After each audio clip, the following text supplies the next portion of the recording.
I'm Mark Dolan. Join me at 11 on GB News for Headliners, in which I'll be joined by two of the UK's top comedians discussing tomorrow's papers. If it's an important story, we'll cover it, but we'll have some fun along the way. Headliners, the late-night paper review that won't send you to sleep like the others will. 7 nights a week at 11 p.m. on GB News.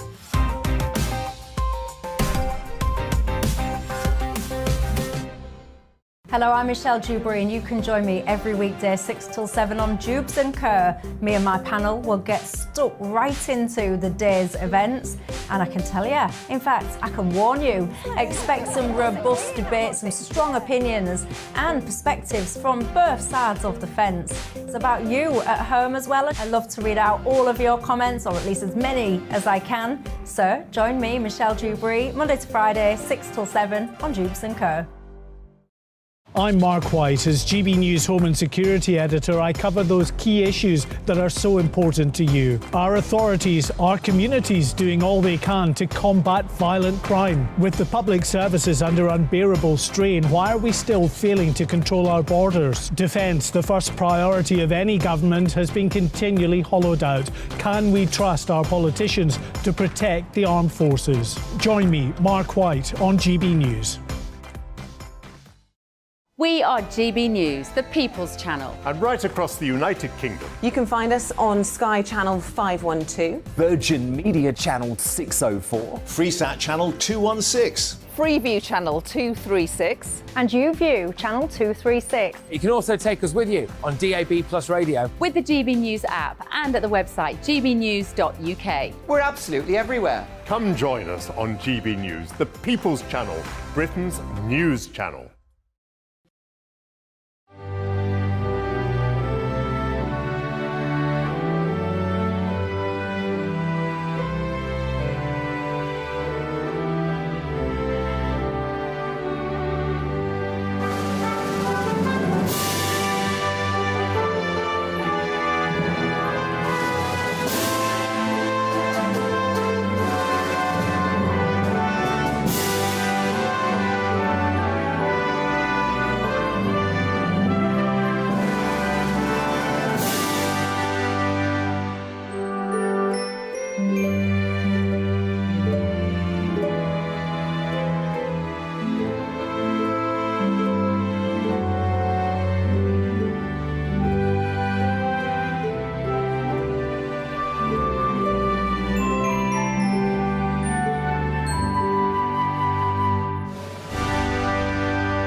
It's the Prince and Princess of Wales versus the Sussexes. We reveal which royal couple you prefer in the GB News People's Poll. Good morning. It's 6 o'clock on Friday, the 9th of December already. This is Breakfast on GB News with Stephen and Anne. These are the top stories you need to know about today. Well, it's the morning after Meghan and Harry's global Netflix release. From criticising royal traditions to declaring war on the world's press, we'll ask, have they gone too far? As we reveal the results of our GB News People's Poll. Meanwhile, pressure builds on the Royal Mail to deliver their cards and parcels in time for Christmas as strike season continues. We'll meet the small businesses affected and join the workers on the picket line. There's yellow weather warnings in parts of Scotland as snow and ice are predicted today. As the temperatures drop, we'll discover why people are turning to warm rooms in order to avoid soaring energy costs. And the Three Lions are preparing for tomorrow's quarter-final clash against France. We're live in Doha as England star Raheem Sterling returns to the squad. And plus, we're going to introduce you to the team's barber, responsible for creating some of those iconic hairstyles. Look at that, freshly done. I'm really impressed with that. Actually, I'm very impressed with that too. We're exclusive in the barbers as well. I think that's quite something. It is quite something. Because I guess with a footballer, their hair is their only statement, isn't it? Because obviously whatever else they're wearing is kit. So yeah, that's how they're sort of giving us a taste of their personality, I think, and their hairstyles. There they go. Great, we'll find out all about that. And it's that, you see, That is very cool. It's very cool. Foden's always got an interesting haircut. Well, there you go. So, if you've got an interesting haircut, if you copy the England footballers, or if your kids or grandkids do... If they got something, stylised in the writing on the side or something like that. Or if you've ever fallen foul of a sort of unfortunate, trendy hairstyle that you thought would look good and really didn't. Yeah, let us know. GB Views... Well, yes, I used to have a ponytail. Did you? Only a little one. How long ago? Oh, 30-odd years ago. Oh, right, OK. And then I had a blonde fringe. You got a picture? The ponytail, no. I've got one of me blonde. Blonde fringe. I might dig that out. Oh, OK, good. Let's have a picture fest. Yeah. Unfortunate hairstyles, or maybe really fortunate ones. Love to see them, please. Email us, gbviews@gbnews.uk.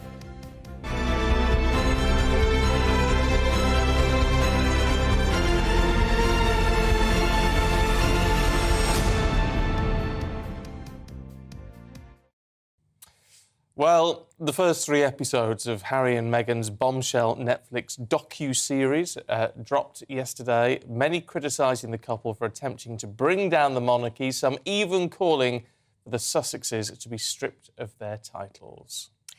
Yes, this was very interesting because we've made it the subject of our latest GB News People's Poll.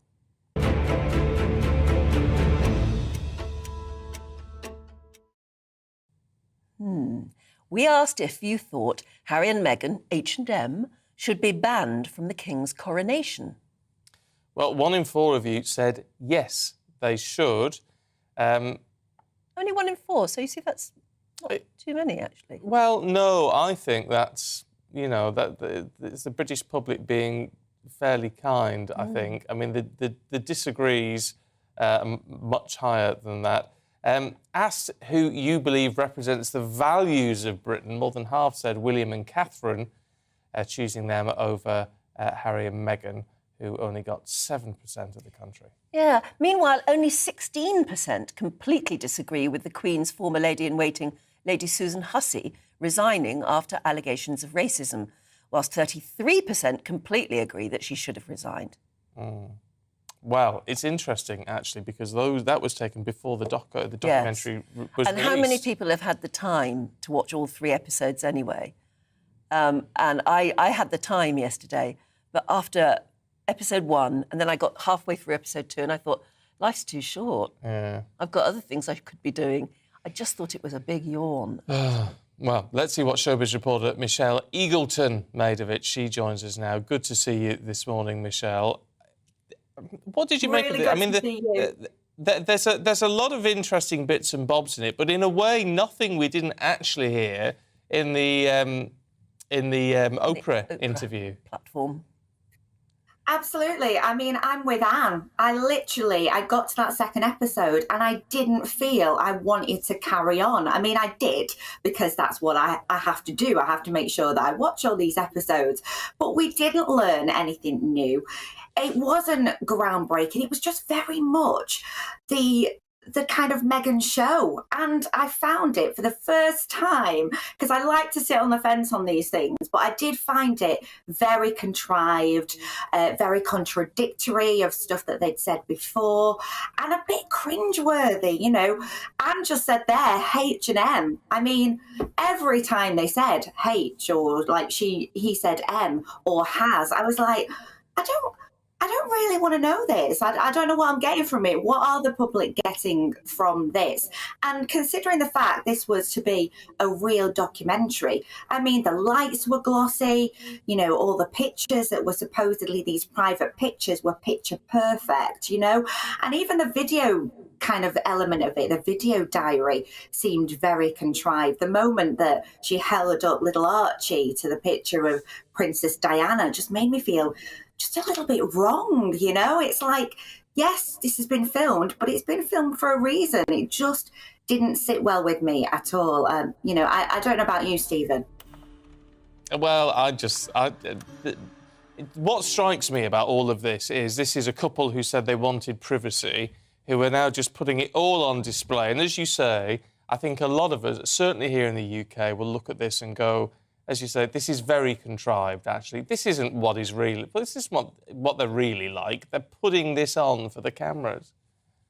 Yeah, I mean, there's even debate whether the house that they're in is actually theirs. And, you know, everything about it is the privacy on show. And for them to kind of go, we're leaving because we want to be left alone, they're not going to be left alone after this at all. It is like this explosive bomb that they've now just dropped and caused all this furore, you know, and I don't think there's any way of them going back now. With the royal family, I think, you know, that rift completely is just all ties would be severed. I know you've had that poll about them being banned from, you know, the coronation next year. I'm not sure that will happen, you know, even, you know, if the general public do want it. But I don't think there is any love lost now. You would have thought they may have changed their mind after the Queen had passed, and that would have been supposedly the right thing to do. But this is just, they've gone at it full force. I've got to say, though, going back to the documentary itself, it is very Meghan. It is all about Meghan. You've got Meghan's friends there, all about Meghan's life. Will I be watching the next 3? Maybe not if I didn't have this job. Absolutely. I think that's really interesting because I feel the same. I feel I ought to watch it so that I know what I'm talking about. But honestly, it's asking a bit much, isn't it? It's quite difficult to take. It's so sugary, syrupy.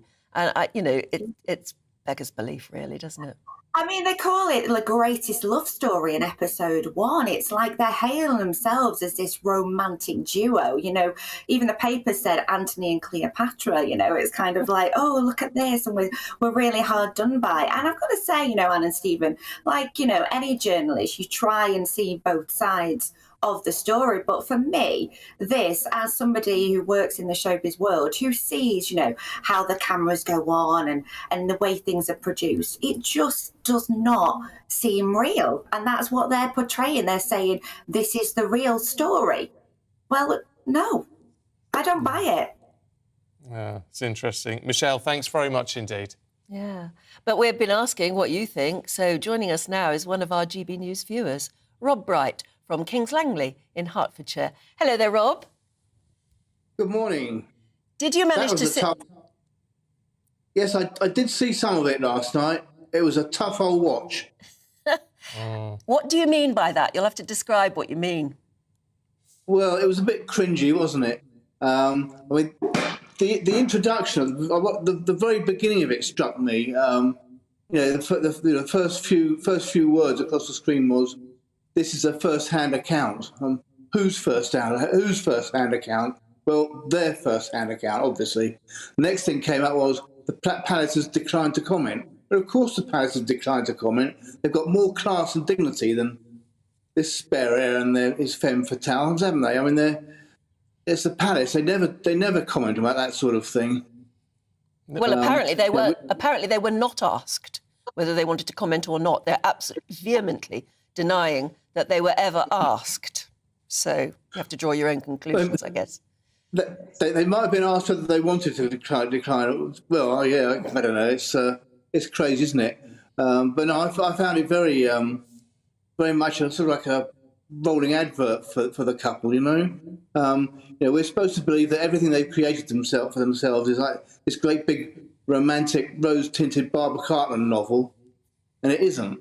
In reality, you know, the Oprah interview, the teaser for the Netflix documentary was all timed to perfection. And that Fulani woman's tales of spite and racism last week, and that was a right royal stitch-up. I don't know where they get all the energy and imagination from to continue this feud. Do you think there is any way back now, or do you think actually perhaps the palace and the king should act in terms of just stripping them of their titles? If they hate the royal family so much, why bother still being royal? Well, there's a case to answer for that, isn't there? I mean, definitely I'd be thinking about it. If I were the king right now, I would be thinking about doing exactly that. Is there a way back? Well, maybe if the couple split up at some point, Harry might be welcomed back into the fold if he's on his best behaviour, perhaps. But no, the way they're going at the moment, there's no way back, is there? They've gone too far with it. And it's interesting as well, because we've been asking whether or not they should be stopped from coming to the King's coronation. You have to ask, why would they even want to come after the things they've said? Wouldn't they be too embarrassed to come? Or would they? Well, I have to think they probably think of the PR. I don't think it's PR, isn't it? You can sort of almost guarantee they'd go, I think. It's sad, isn't it? It is sad. It's very sad. I mean, I think probably a lot of people watching now have experienced rifts within their own families, maybe. But this is so incredibly public, and they're washing all their dirty linen in front of the world. And it's very difficult to take. Will you watch any more episodes? Probably not, actually. I didn't watch them all last night, obviously, because, we didn't really have enough time to do all of that. But I did get as far as the Meghan's victim fest, and then I have to say I turned off after that.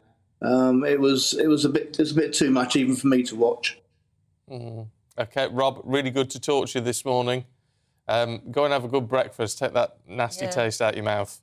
I seriously thought of cancelling my Netflix subscription last night. Did you? I was so angry about it, yeah. Trouble is, there are a couple of other things I quite like. Well, this is a problem. But it really made me think maybe we should vote with our purses. Maybe we should actually, withdraw our subscription, show Netflix what we feel about it. But I don't suppose they'd care, would they? Well, I think they would, because they're under a lot of pressure at the moment, actually, with all these new streaming services coming online and things. So Netflix are feeling the pressure. So perhaps that will be the thing to do. I mean, it's difficult because there's so much stuff on there that you do want to watch. But perhaps we could all go off it for 6 months or something. Yes, maybe we should. It's not a bad idea. I wouldn't have minded. It started off with, Harry actually says, this is a love story. And you thought, all right, if they're just going to do that, tell us their love story, then fair enough. You don't have to watch it if you don't want to. But it's just the way they just keep shoving in the barb every so often of alleged racism and things that were said. And she keeps bursting into tears all the time. It's the mocking of the Queen. Yes. Curtsying to the... I must say, I haven't seen that bit yet. So there's a pic, I don't know if you can see that on of her, and that's how she's... Because she couldn't believe she had to curtsy to the Queen, and so she demonstrated this great overly exuberant... Which we all know is not... It's not how you do it, no. But what family did she think she was marrying into? I just think What family did she think she was marrying into? I just think that's very odd. Apparently on the way to meet the Queen, and apparently said to her, you do know how to curtsy, don't you? And she was like, you're kidding. I'm sorry, but there you go. No. Like I said, there are better things to do than watch it, frankly. Anyway. But I also think that's the other thing. Is the media to blame as well for buying into it so big? Well, I question we're going to be talking about it a lot this morning. It's on the front pages of nearly every paper. Why are we giving them the oxygen of further publicity? Maybe we should just turn our backs on it. Well, we've got a few more hours of it. I know. It's a bit difficult, that, isn't it? It is difficult because everyone's talking about it, and so what do you do? Another point. The very real danger is that they're doing down the monarchy and what it is to be British. And they're allowing, I'm not saying they've said it directly, but they're allowing a narrative to exist, certainly on the other side of the pond, that we in Britain are racist and that our monarchy is absolutely riddled with racism by the very nature of the fact that it's been going for 1,000 years, and that we should be ashamed of our past. And I think that is a very dangerous narrative. Couldn't put it better. I think that's a real concern. Anyway, let us know what you think. gbviews@gbnews.uk. We're going to bring you up to date with the rest of today's stories at 6:16. And postal workers in Scotland are going on strike today in that row over paying conditions. The Royal Mail says the walkouts will involve over 110,000 workers and they will affect deliveries across the UK. They'll walk out again on Sunday. Further action planned throughout this month, including Christmas Eve. Britain will work with Italy and Japan to develop the Tempest, a next-generation fighter jet. The Tempest is designed to replace the Typhoon and will take to the skies by 2035. It's expected to be able to fly faster than the speed of sound and have the capability to fire hypersonic weapons. Fuel poverty, let me start that one again. A fuel poverty charity has warned the rising costs of living and cold weather will leave millions struggling this winter. National Energy Action says people are facing the choice of either huge debt or an unheated home.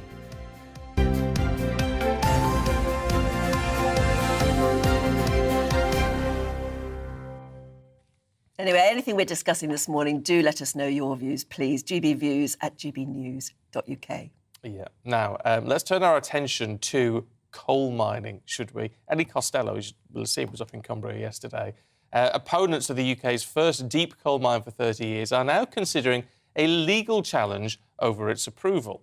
The local group South Lakes Action on Climate Change says it's mulling a judicial review against the decision. Well, our economics and business editor Liam Halligan spoke to the Shadow Chancellor Rachel Reeves and asked whether Labour would close the proposed coal mine if it wins at the next election.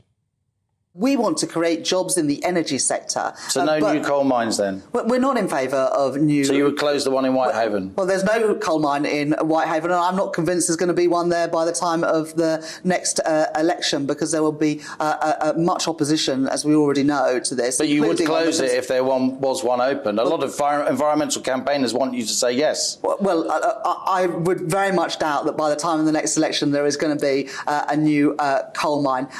There will be much objection to this in the community and beyond. Well, that's a politician's answer Isn't for you. it just? Yes. Loving it. I'm not convinced it's going to be the case, so I can't comment. Can't comment. Yeah, interesting. I see what Charlie Rowley, former special advisor to Michael Gove, makes of all of this. Morning to you. Morning. Because, of course, all this is being led by your old boss, of course, isn't it? And there's been a hoo-ha in the Commons over it and all sorts of stuff. Well, it was interesting. It was an interesting clip just listening to Rachel, where she said that the local people don't want it. It was the local council that approved it in the first place. And a lot of people want the jobs. Exactly. It provides 500 plus jobs. The local council approved it in the first place. The local MPs want it. It was something that got called in a few years ago, and it's been an ongoing saga because obviously there are environmental impacts and there'll be people who don't want to see a new coal mine open. I think the difference here is that it's a coal mine that is going to produce steel. It's not going to be burning fossil fuels that impact on the environment. So it's steel that otherwise we'd be importing from elsewhere. And they do say it's going to be carbon neutral. Precisely, and that's part of the inspector's report that came to the Secretary of State, to Michael Gove. So it's an independent report that it dealt with all of these issues, and Michael has obviously taken the decision that actually, for all of those reasons that we've just talked about, is the reason why it should get the green light and the go-ahead. Well, absolutely, and politicians have this very delicate balance at the moment, don't they? It may, on the face of it, look like an unpopular move, but we need energy, and we need to be providing our own rather than importing it.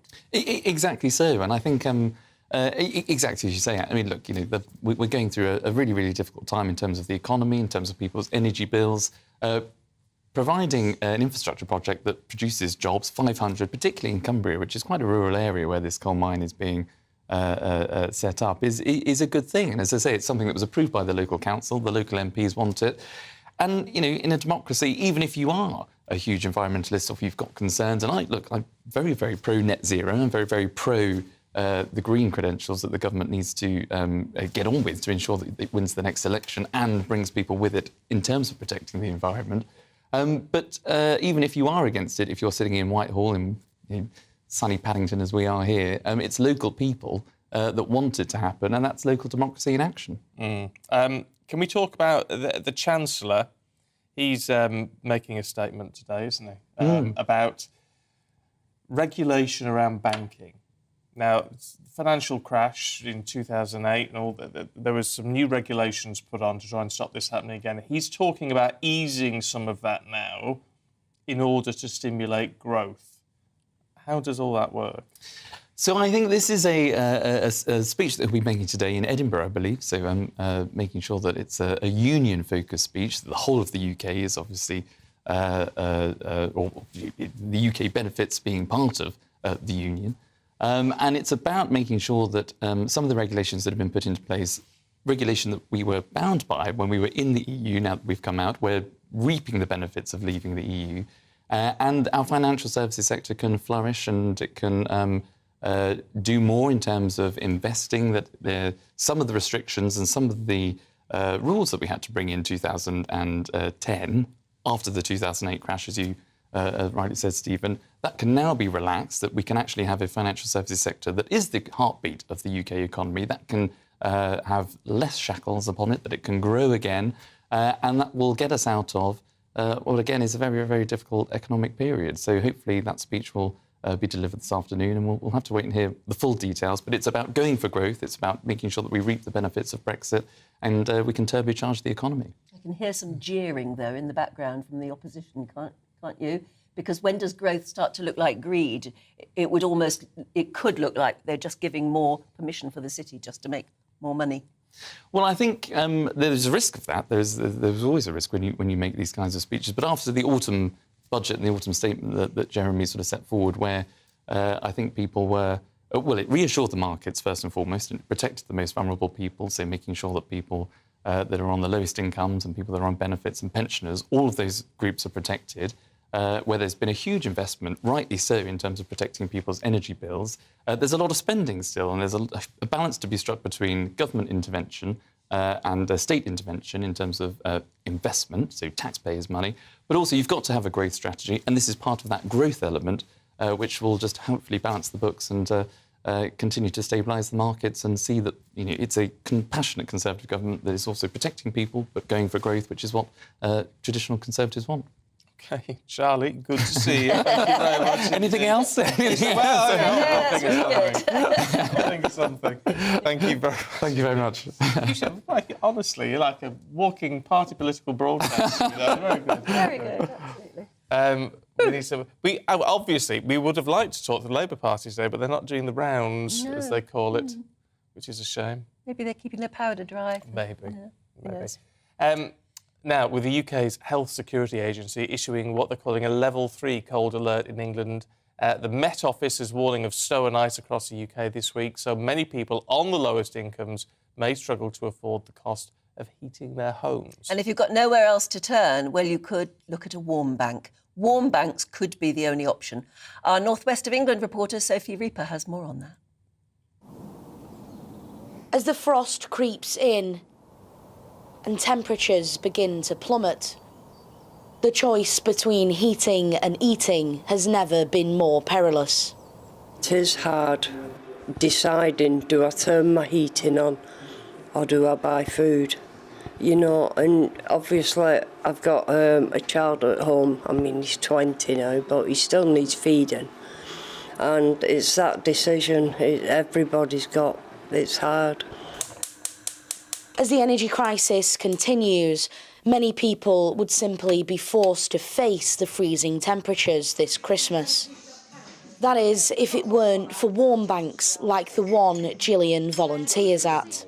I come here because, obviously, with the cost of living and everything else, everybody's struggling, myself included.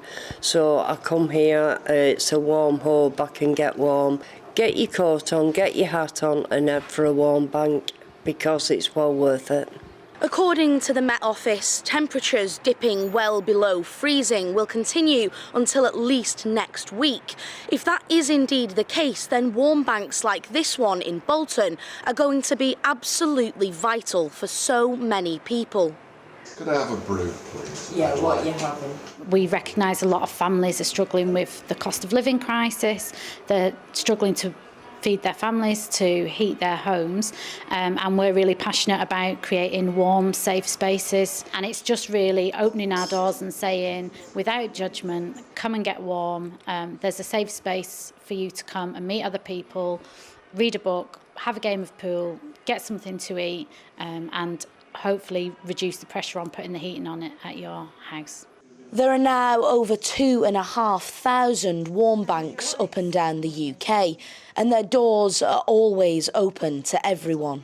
There is no judgment. Everybody is struggling with the cost of living at the moment. And if you are struggling, go and seek help. Go somewhere. You will be welcomed wherever you go, I'm sure of it. With this cold snap set to continue, warm banks can act as a place of refuge for anyone who may be struggling. In these difficult times, they offer people hope, a light in the darkness. Sophie Reaper, GB News. I just think they're a common sense good idea. Well, yeah. Get people together as well. Yeah, there's a lot to be said for that. If you are one of those people who's really struggling to heat your home this winter, you can find your nearest warm bank if you go online and go to warmwelcome.uk. Do stick with us, though. More to come, including the latest from Qatar. It's Qatar, isn't it? I always say Qatar as though it's a cold. England preparing to take on France, of course. That's after very important weather. Good morning, I'm Luke Mile with your weather forecast, and it's a cold and a frosty start to your Friday morning. A sharp frost in places, scrapers at the ready because we've got snow and ice to contend with over the next few days. You can see the blues across the map indicating that we've got very cold air in place with the winds coming down from the Arctic, so several degrees below where we should be for this time of year. Now, we've got ice warnings in place across parts of Wales, the southwest of England and many eastern counties of England and Scotland through this morning. Also got a snow and ice warning across Scotland. We could see 2 to 5 centimetres at lower levels, more over the higher ground. But once the sun soon gets to work on that, we will see plenty of it through the day, and those ice warnings tending to fade away through the day, with further showers feeding in to these western coasts exposed to the northwesterly breeze. But it's a cold day, 2 to 5 degrees on the thermometer, and as soon as that sun starts to set, our temperatures will plummet away once again. You can see the blue enveloping the map, a very cold night to come. The risk of further wintry showers affecting some western areas and continuing to see snow and ice across Scotland throughout. Some dense patches of freezing fog forming by the time we get to Saturday morning as well. That could cause some disruption with our temperatures sub-zero, perhaps as low as -10 over the Scottish snow-covered fields. Now, some of that freezing fog will be very slow to clear and, if not, persist throughout the day on Saturday. Where it does so, temperatures will stay below freezing. But in the sunshine, again, we'll see plenty of it. Crisp, sparkling sunshine through the day. Temperatures getting up to 2 to 5 degrees. But once again, we continue to see showers peppering our coastal areas, particularly in the north and the west. As we look ahead through the rest of the weekend and into next week, the cold weather stays with us. That freezing fog could be an issue to contend with, and our temperatures staying just a few degrees above freezing. Bye-bye.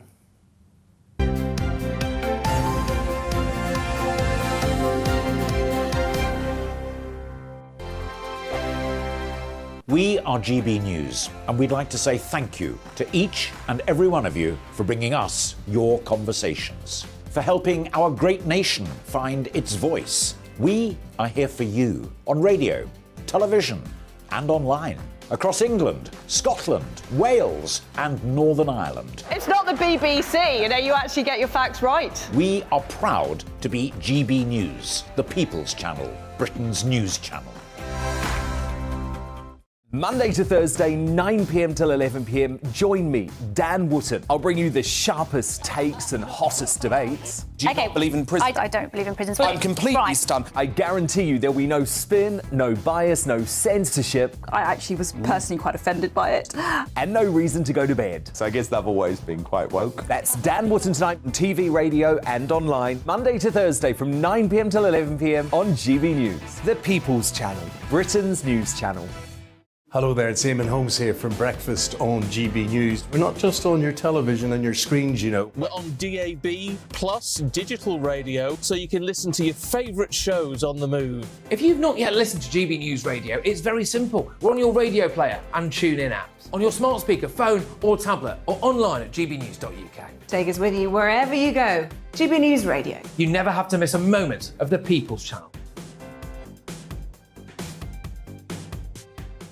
Join me every Sunday at 6 p.m. for Gloria Meets. In exclusive interviews, I'll be finding out who our politicians really are and what they really think. It's something that you would never want anyone to suffer. I didn't know what channels there were. I didn't think I'd be believed. I must have weighed about 7 stone and I'm 5'8". My instincts was to sort of cover this up. I mean, clearly that was a mistake. Join me every Sunday at 6 p.m. on GB News, the People's Channel, Britain's news channel.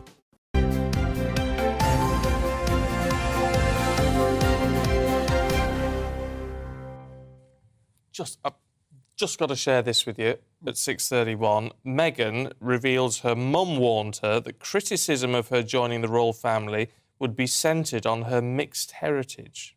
And then Doria Ragland's spoken about it in the docuseries last night.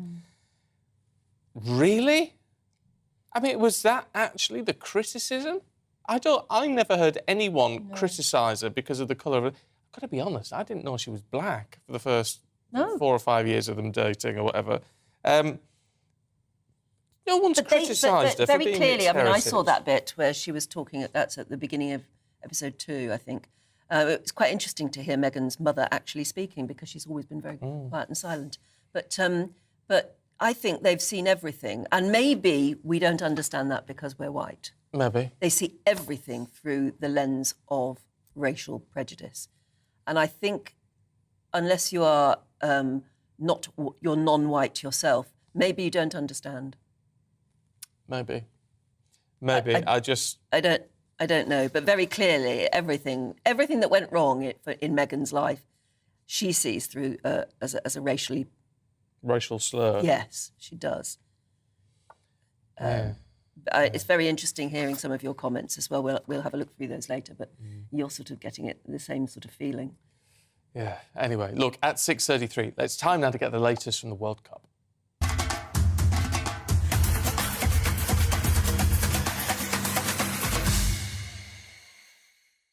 So interesting. Yes, it's quarter-finals day today. Croatia preparing to take on Brazil this afternoon, and the Netherlands facing Argentina tonight. Well, let's head to Doha. Paul Hawkins is waiting for us. So tell us more about today's games, Paul. Who's the favourite in those two matches? Oh, well, we've got two absolute crackers coming up today, Stephen. First of all, Croatia played Brazil. You don't have to be any sort of football expert to work out that Brazil are the favourites to win that one, but don't write off Croatia as well. They reached the final of the last World Cup, finished runners-up to France. They've got a very experienced side. They've got quality performers, most notably Luka Modric. So don't write off Croatia in that one, but the favourite is Brazil. That one kicks off at 3 o'clock your time. Following that, it's the Netherlands against Argentina, two of football's big heavyweights. You'd probably make Argentina marginal favourites in that one as well. But those two have had, many clashes down the years, especially at the World Cup. Both went head-to-head in the 1978 World Cup final. In fact, the Netherlands have been to 3 World Cup finals and never won. And those purists may remember Dennis Bergkamp's goal for the Netherlands against Argentina in the quarterfinals of the 1998 World Cup. If you haven't seen it, it's worth looking up on YouTube. So there's a lot of history there. The Netherlands have a decent chance of really pushing the Argentinians, but in that game you'd probably make the Argentines favourite as well. So two fantastic matches to look forward to today. And to be honest, if you were a betting man, and I'm not, you'd probably put a few quid on Croatia to beat Brazil, but you certainly wouldn't make them favourites. No, but even more exciting is the fact that England are playing tomorrow. Who are they up against? Aha, France. England, France. I mean, they've met 31 times in their history. England have won 17 compared to France's 9, so you think, OK, England have the edge. But the interesting thing is, when you actually pull out the matches that mattered when they played at a World Cup or a European Championship, England have only beaten them twice, and not since 1982. So France win when it matters, and England haven't beaten them in a World Cup for 40 years. So it's going to be really difficult tomorrow night, 10 o'clock local time. That one kicks off 7 o'clock your time. That's where we're going to be building up through at the course of today and tomorrow. Calvin Phillips in the England presser yesterday answering questions about Kylian Mbappe, France's best player, about playing France, and he was also asked about Raheem Sterling, who of course went back to England after his house was broken into and has now come back into the squad. A massive lift. Raheem's an amazing player, and obviously had to fly home to deal with what's gone on, and we're just happy that everything's all right, and he can rejoin us and play a big part in the next game, which we're really looking forward to. So Sterling back in the squad. The interesting thing to note will be whether Gareth Southgate picks him or does he leave him out, i.e. does he stick with the same starting 11 against Senegal? Obviously Sterling was absent from that game. Declan Rice missed a training session this week because of illness, but Calvin Phillips says that he's back in training and he should be fine for tomorrow. I believe Deck is fit anyway. He was back in training today and he felt fine, so if all goes wrong and Deck won't be fit, then obviously I'd do my best to try and complete the 90 minutes. It's going to be fascinating tomorrow night. A bit like Brazil-Croatia today. Croatia have a decent chance of overturning Brazil. England have a decent chance of overturning France, but you'd probably make France the favourites. To be honest, as Brits, as English people, we probably prefer being the underdog because it feels like we've got nothing to lose. But it's going to be a really, really good contest. England have played really well at this World Cup. They've got progressively better as the opposition has got better, but they're going to have to turn it up a few gears against France tomorrow night. They will do. Paul, thank you very much indeed. And interesting haircut. Very interesting haircut there, yes. That's Calvin Phillips, isn't it? He's a charmer as well, isn't he? Oh, yeah. Do you know, the members of this team seem to be just a bit more tuned into being nice guys. I would agree. But we're going to be talking to the barber. Yes. Now, I don't know if he does Calvin's hair. I can't remember. I haven't got my list. Anyway, the barber does loads of that, including Foden's. Yeah, we've been able to get inside the barber's shop exclusively. Yeah. To see how they make their statement haircuts. So we'll be showing you all of that, chatting to the barber at 9:15 this morning. But before that, a long time before that, we're going to be taking through the papers in just a couple of minutes with Liz Kershaw and Benjamin Butterworth.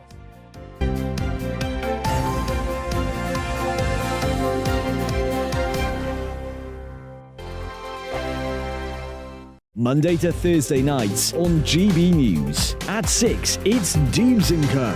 7 o'clock, Farage.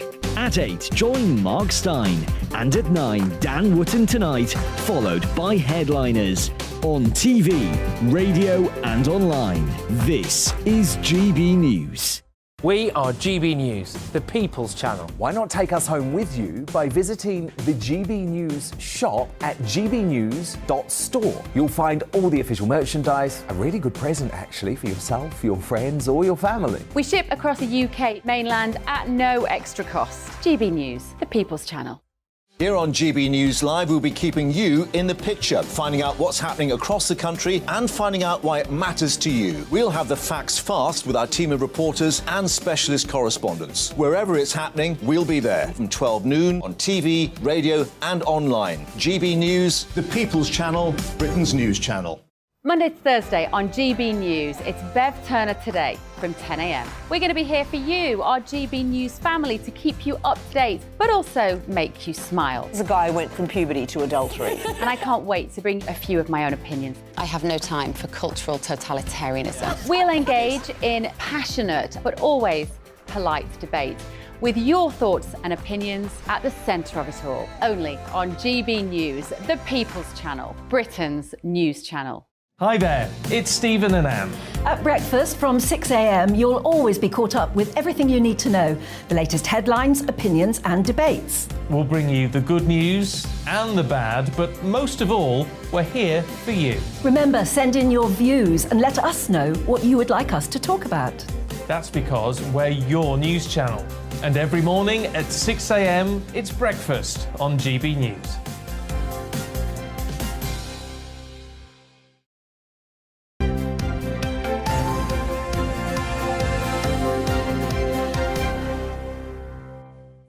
.40. Let's take you through the papers this morning, should we? We'll start with The Times. Says the Palace and Netflix have clashed over the Sussex's soap opera. The Daily Mail reports that royal insiders were particularly upset about criticisms of the late Queen in H&M's Netflix scenario. Stop this royal circus, declares the Mirror, as it reports Prince William was meant to be utterly furious at claims in the series about poor treatment of Meghan. The Sun suggests the Sussexes tarnish the legacy of the late Queen and adds the royal family are in a state of sadness. Meanwhile, the Eye says the government's new anti-strike laws could increase the number of walkouts. Should we go inside the papers now? Joining us this morning, then, is senior reporter from the Eye newspaper, Benjamin Butterworth, and broadcaster Liz Kershaw. And a very warm welcome. Good morning. Right, we're going to start, I guess, with the Netflix thing. Calling it a documentary sort of is pushing the borders, isn't it? Well, I haven't seen anything but the Have you not? trailer, and I won't be watching it because I don't want to up their viewing figures so they can cream off more advertising revenue. I'm sure Netflix boardroom, they're all going, oh, they're not watching Liz it in Kershaw's not Northamptonshire. watching. Oh, I hope Asda's still advertising with us. Anyway, in principle, the story is on the front page of every paper, as you know, different angles and interpretations. The one on the front of the Times is actually about there being no member of the royal family speaking in the documentary, and Netflix maintaining that they were invited to take part, and the royal family are saying, when? Show us the evidence. And Netflix is saying both the offices of the now King and the now Prince of Wales were asked if they'd like to take part, and the palace is denying it. So that's what the front's about. But I was reading the Times this morning when I woke up, and this article here by somebody who has watched it, Hilary Rose, is absolutely hilarious. So her opening paragraph is, on Tuesday night, Harry and Meghan told a credulous audience at an awards ceremony in New York that they were advocates of healing. Yesterday, Netflix released 3 hours of beautifully lit navel-gazing motivated by spite, revenge and greed. Although I am British and therefore horrid, so maybe I've misjudged it. And it goes on, I've watched more interesting in-flight maps. I watched it with subtitles, which helpfully told me, as it began, that what I was listening to was sombre music. So the music, she's saying, is really cleverly used. And she says, just towards the end, we get it. It's in minor chords, which evoke poignancy and sadness. By the end, she says, we get to major chords, and it ends with Stand By Me, Benny King. So it all seems very cynical. And she says it's mostly, the way they speak is like baffling Harry and Meghan. It's like gobbledygook. It evokes the response, A. Early on, Harry says of his mother, I think she had a lived experience of how she was struggling. A lived experience? Exactly. You what, love? A lived experience of how she was struggling. Yeah, so he could have just said she was struggling, couldn't he? But it's all sort of California, psychobabble, gobbledygook is what? Beautifully shot, she says, beautifully produced. But that I just advise anybody to read that article in the Times. The headline, if you want to Google it, is, please make it stop. I can't take any more of this self-centred nonsense. That's how I felt. I got to halfway through episode 2 and thought, make it stop, please. I can't take it. Yeah, I mean, if I'm a bit tired this morning, it's because I was up watching it, and I got to the 3rd episode, and I just had to give in. The thing is, you know, on the one hand, it's not the hit on the royal family that some might have feared, or at least the first 3 of the 6 episodes aren't. It's quite saccharine, there's not a lot happening, it's lots of beautiful shots. What annoyed me is there's lots of shots that are made to look like it's on an iPhone, yet clearly from the lighting and the quality of the camera, it isn't on an iPhone at all. They're just trying to make you feel like you're getting such an insight. But the front page of the Telegraph says Sussex's TV show claims are a direct hit on the Queen's legacy. And there are a couple of points that feel a bit like that. So the one that the Telegraph draws on is that Afua Hirsch, who is a left-leaning writer who often talks about race issues. She talks about the Commonwealth and the fact that it was as bad at enslaving black people as the Deep South, our own Deep South, she calls it.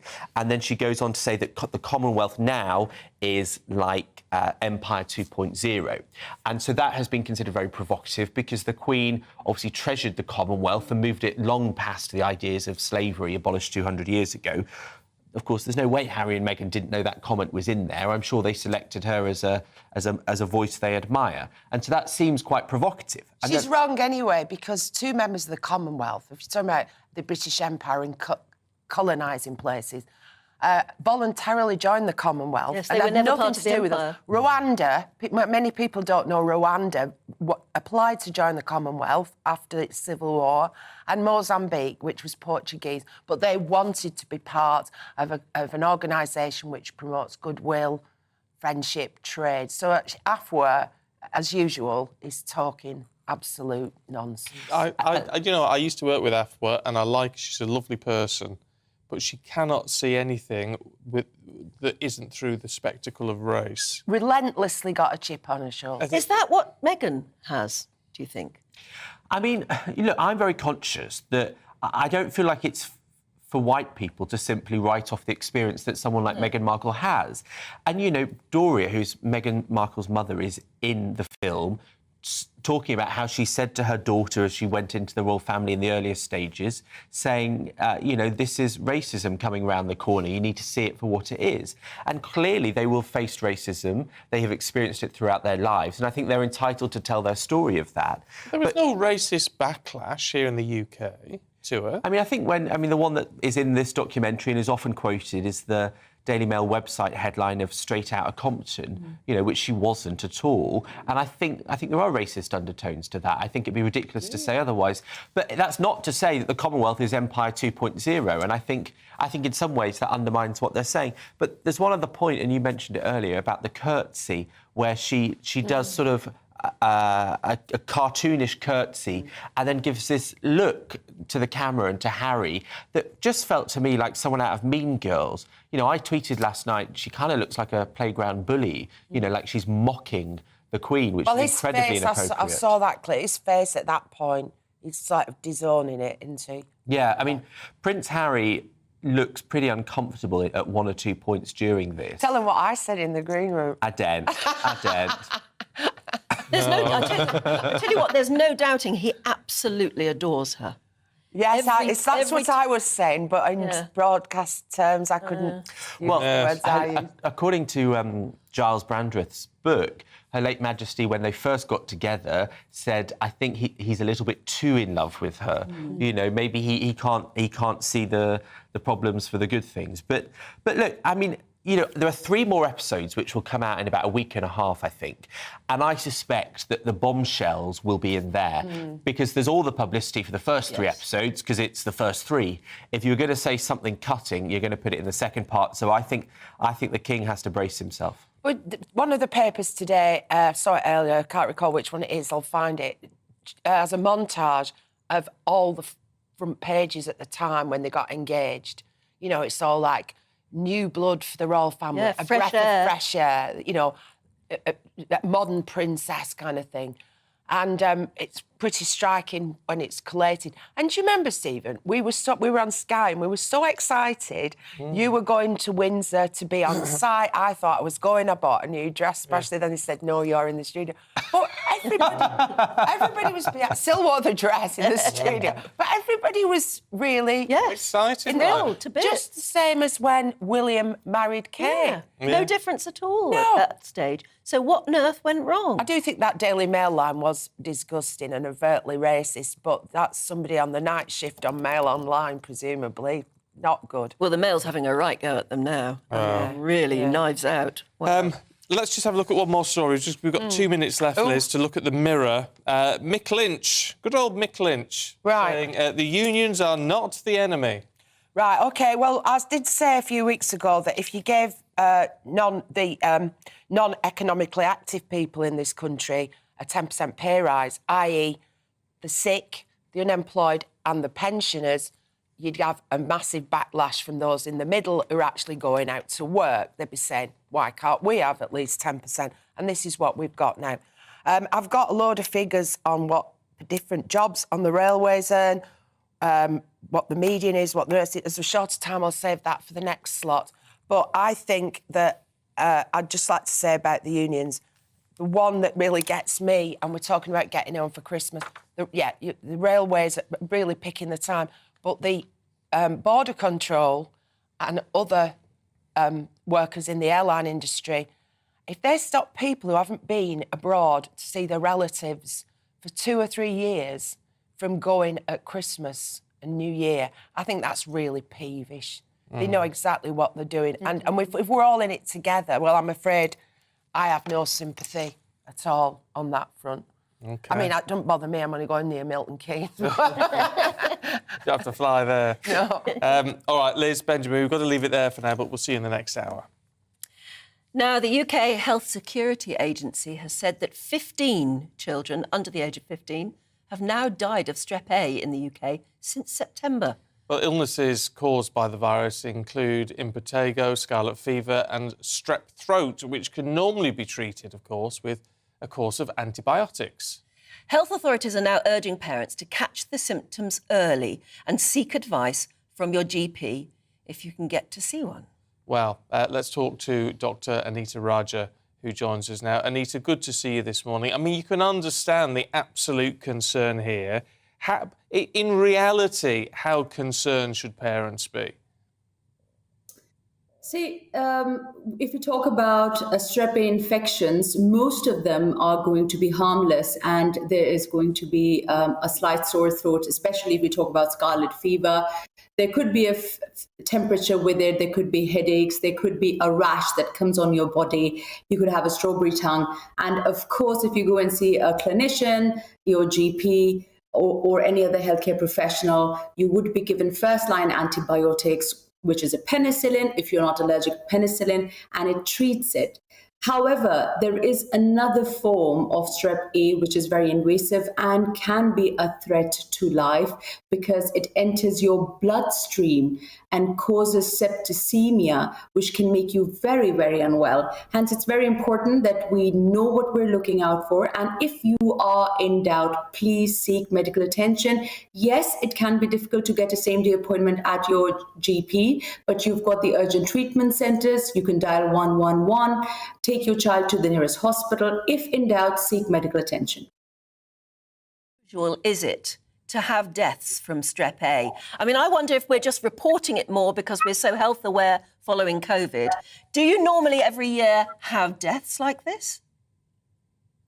Well, the thing is that normally strep A is not as life-threatening, but now there's an analogy behind this, and the analogy is that most of these children have had no human contact or very limited human contact for the past 2 years during the pandemic. Hence, their immunity has not had the chance to develop, whereas other children before the pandemic were exposed to all sorts of bacteria and viruses. Hence, they had the ability to fight them off.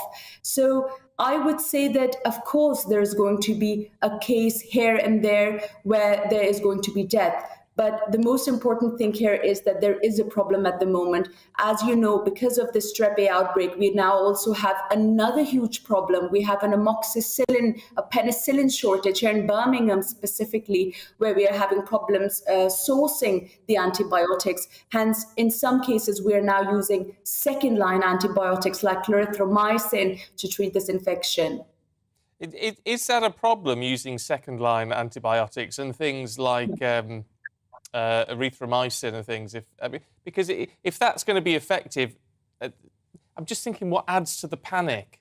And obviously you need to get the supplies in of what you need, but we don't need to add to the panic, do we? I know, it's unbelievable. I mean, it's so frustrating, as you can imagine, as a clinician. You have these parents who are worried about their children, and then there's another worry that you won't get the antibiotics. But there's definitely nothing to worry about in terms of panicking. Clarithromycin is as good as penicillin. And in any case, if you'd be penicillin allergic, we wouldn't be giving you the penicillin. So you will get an antibiotic in the end, which is hopefully going to help. OK. Look, really good to see you this morning. Thank you very much indeed. Really appreciate it. Don't panic. No, but I'd still be terrified if I were the mum of small kids at the moment. I really would. Don't take it, But just be incredibly vigilant and make a big fuss if you're worried. Yeah, very big fuss. Get to see a doctor or wherever. Go on, do that one. Alexandra, morning. Alexandra's been in touch. She said, this is about Harry and Meghan. She said, I'd like to quote something my grandmother used to say about couples she didn't care for. As long as they're together, at least they're not spoiling two houses. There you go. Says it all. That's the way to look That's at it. More top stories coming up after the weather. Good morning, I'm Luke Mile with your weather forecast, and it's a cold and a frosty start to your Friday morning. A sharp frost in places, scrapers at the ready because we've got snow and ice to contend with over the next few days. You can see the blues across the map indicating that we've got very cold air in place with the winds coming down from the Arctic, so several degrees below where we should be for this time of year. Now, we've got ice warnings in place across parts of Wales, the southwest of England and many eastern counties of England and Scotland through this morning. Also got a snow and ice warning across Scotland. We could see 2 to 5 centimetres at lower levels, more over the higher ground. But once the sun soon gets to work on that, we will see plenty of it through the day, and those ice warnings tending to fade away through the day, with further showers feeding in to these western coasts exposed to the northwesterly breeze. But it's a cold day, 2 to 5 degrees on the thermometer, and as soon as that sun starts to set, our temperatures will plummet away once again. You can see the blue enveloping the map, a very cold night to come. The risk of further wintry showers affecting some western areas, and continuing to see snow and ice across Scotland throughout. Some dense patches of freezing fog forming by the time we get to Saturday morning as well. That could cause some disruption with our temperatures sub-zero, perhaps as low as -10 over the Scottish snow-covered fields. Now, some of that freezing fog will be very slow to clear, and if not persist throughout the day on Saturday. Where it does so, temperatures will stay below freezing. But in the sunshine, again, we'll see plenty of it. Crisp, sparkling sunshine through the day. Temperatures getting up to 2 to 5 degrees. But once again, we continue to see showers peppering our coastal areas, particularly in the north and the west. As we look ahead through the rest of the weekend and into next week, the cold weather stays with us. That freezing fog could be an issue to contend with, and our temperatures staying just a few degrees above freezing. Bye-bye.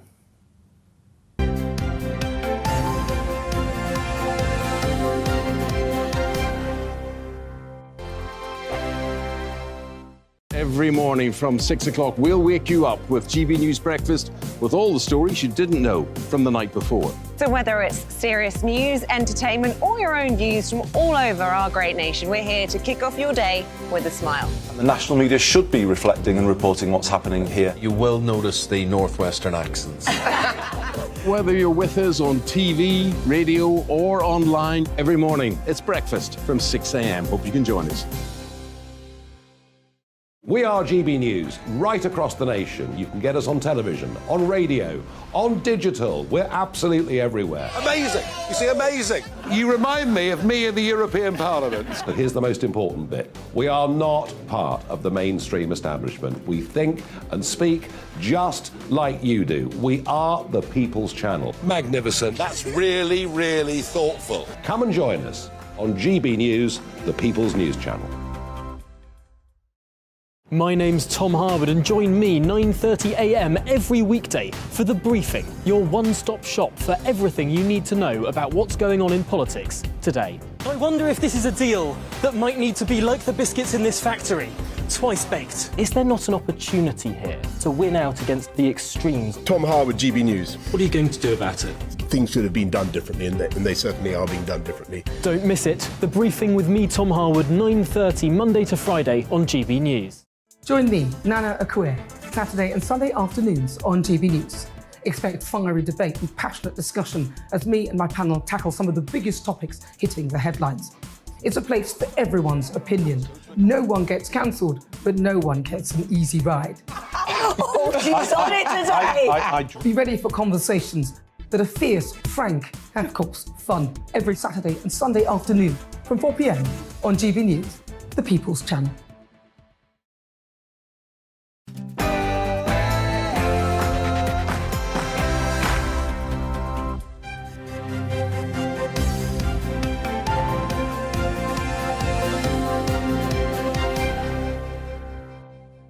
It's the Prince and Princess of Wales versus the Sussexes.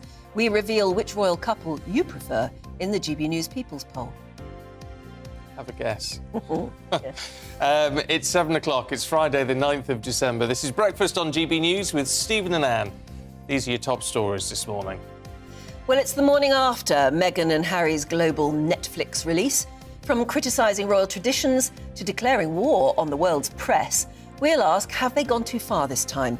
as we reveal the results of our GB News People's Poll. Pressure builds on the Royal Mail to deliver cards and parcels in time for Christmas as strike season continues. We'll meet the small businesses affected and join workers on the picket line. And there are yellow weather warnings in parts of Scotland as snow and ice are predicted today. As temperatures drop, we'll discover why people are turning to warm rooms in order to avoid soaring energy costs. And in anticipation of the World Cup quarter-finals for us tomorrow, we're going to be looking at today's matches in Qatar as well. Coming up, after 2 days of no football, we've got Croatia against Brazil and then the Netherlands against Argentina. But I have all the latest live from Doha. And how about this? We're going to introduce you to the team's barber, responsible for creating those weird and wonderful hairstyles. We've actually got in exclusively to watch them getting a haircut. Yeah, you won't see that anywhere else. Let me tell you, if you want to join in any of our discussions this morning, plenty of you already are going to run. In fact, I'm going to run through one now because it's about Harry and Meghan, which is what we're starting in. Frank, the retired electrical engineer, says, I reckon young Harry and Meghan are spot on regarding racism. The monarchy's outdated, royals should get proper jobs. Sadly, the racism is not going to go away quickly as it's been around for thousands of years. There you go. That's Frank's view. What do you think? GB Views at gbnews.uk.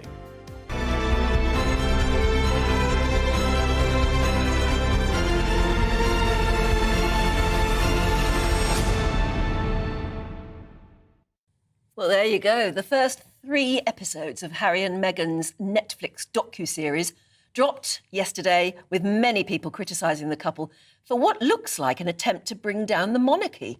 Some are even calling for the Sussexes to be stripped of their titles. Let's have a look now at the latest GB News People's Poll.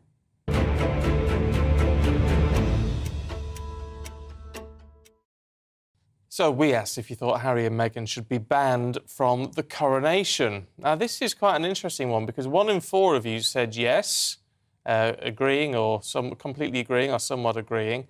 30%, 39% looking at that, think they should be invited. That's quite an interesting line. It makes you wonder why they would want to go after the things they've said. Anyway, asked who you believe represents the values of Britain best. Over 50% said Prince William and Catherine, right over Harry and Meghan, who are only supported by 7%. Meanwhile, only 16% completely disagree with Lady Susan Hussey resigning. 33% think that she was right to have gone. Well, joining us now is the Professor of Politics and the man responsible for the GB News poll, Matt Goodwin. Matt, a very good morning to you. In a way, it's not surprising, I suppose, any of these views on Harry and Meghan, because at the moment, most people are a bit shocked by what they're saying. I think that's right. I think, look, if I was advising Harry and Meghan, I'd be saying your brand is damaged goods. They're net negative.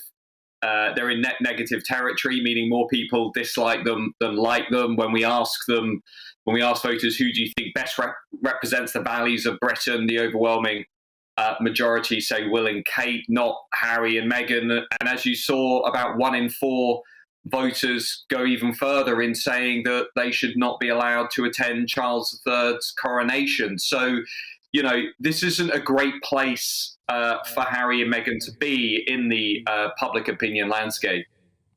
Yeah, but I mean, that really strikes me because in terms of the coronation question, 39% don't agree with them being banned, substantially more. And when it comes to the race throughout the palace, Lady Susan Hussey, substantially more people think that she was right to resign than was wrong to resign over that race route. I mean, it's not necessarily what we would have thought in terms of those responses. Well, in terms of the coronation, firstly, there's about a quarter of the country who say they don't think Harry and Meghan should be allowed or invited to that coronation. So there's a hardcore, if you like, of people that are really turned off by Harry and Meghan. But, you know, most British people are actually, pretty relaxed, pretty sort of, reasonable about these things. They certainly disapprove of Harry and Meghan, but they're not really in favour of excluding them from these events altogether. On the lady Lady Hussey thing, I think what's interesting there is actually the key finding here, I think, is less than half of the country think she should have resigned. The rest are either saying they don't think she should have resigned, they're not exactly sure what they think, or they don't really know. So we've got a lot of people there that aren't sort of giving a crystal view, but we certainly don't have a kind of widespread support for her resignation. That is certainly not there. The country is very divided on that issue, much more divided, I would argue, Stephen, than much of our media commentary would have had us believe. But not divided when it comes to thinking that William and Catherine sort of represent Britain better. Yeah, that's right. I mean, 54% of the country say Will and Kate represent the values of Britain. Only 7% say the same for Harry and Meghan. I mean, Meghan's own ratings, by the way, in the latest polling, she's on -27. There's only one member of the royal family who is below her, and that's Prince Andrew.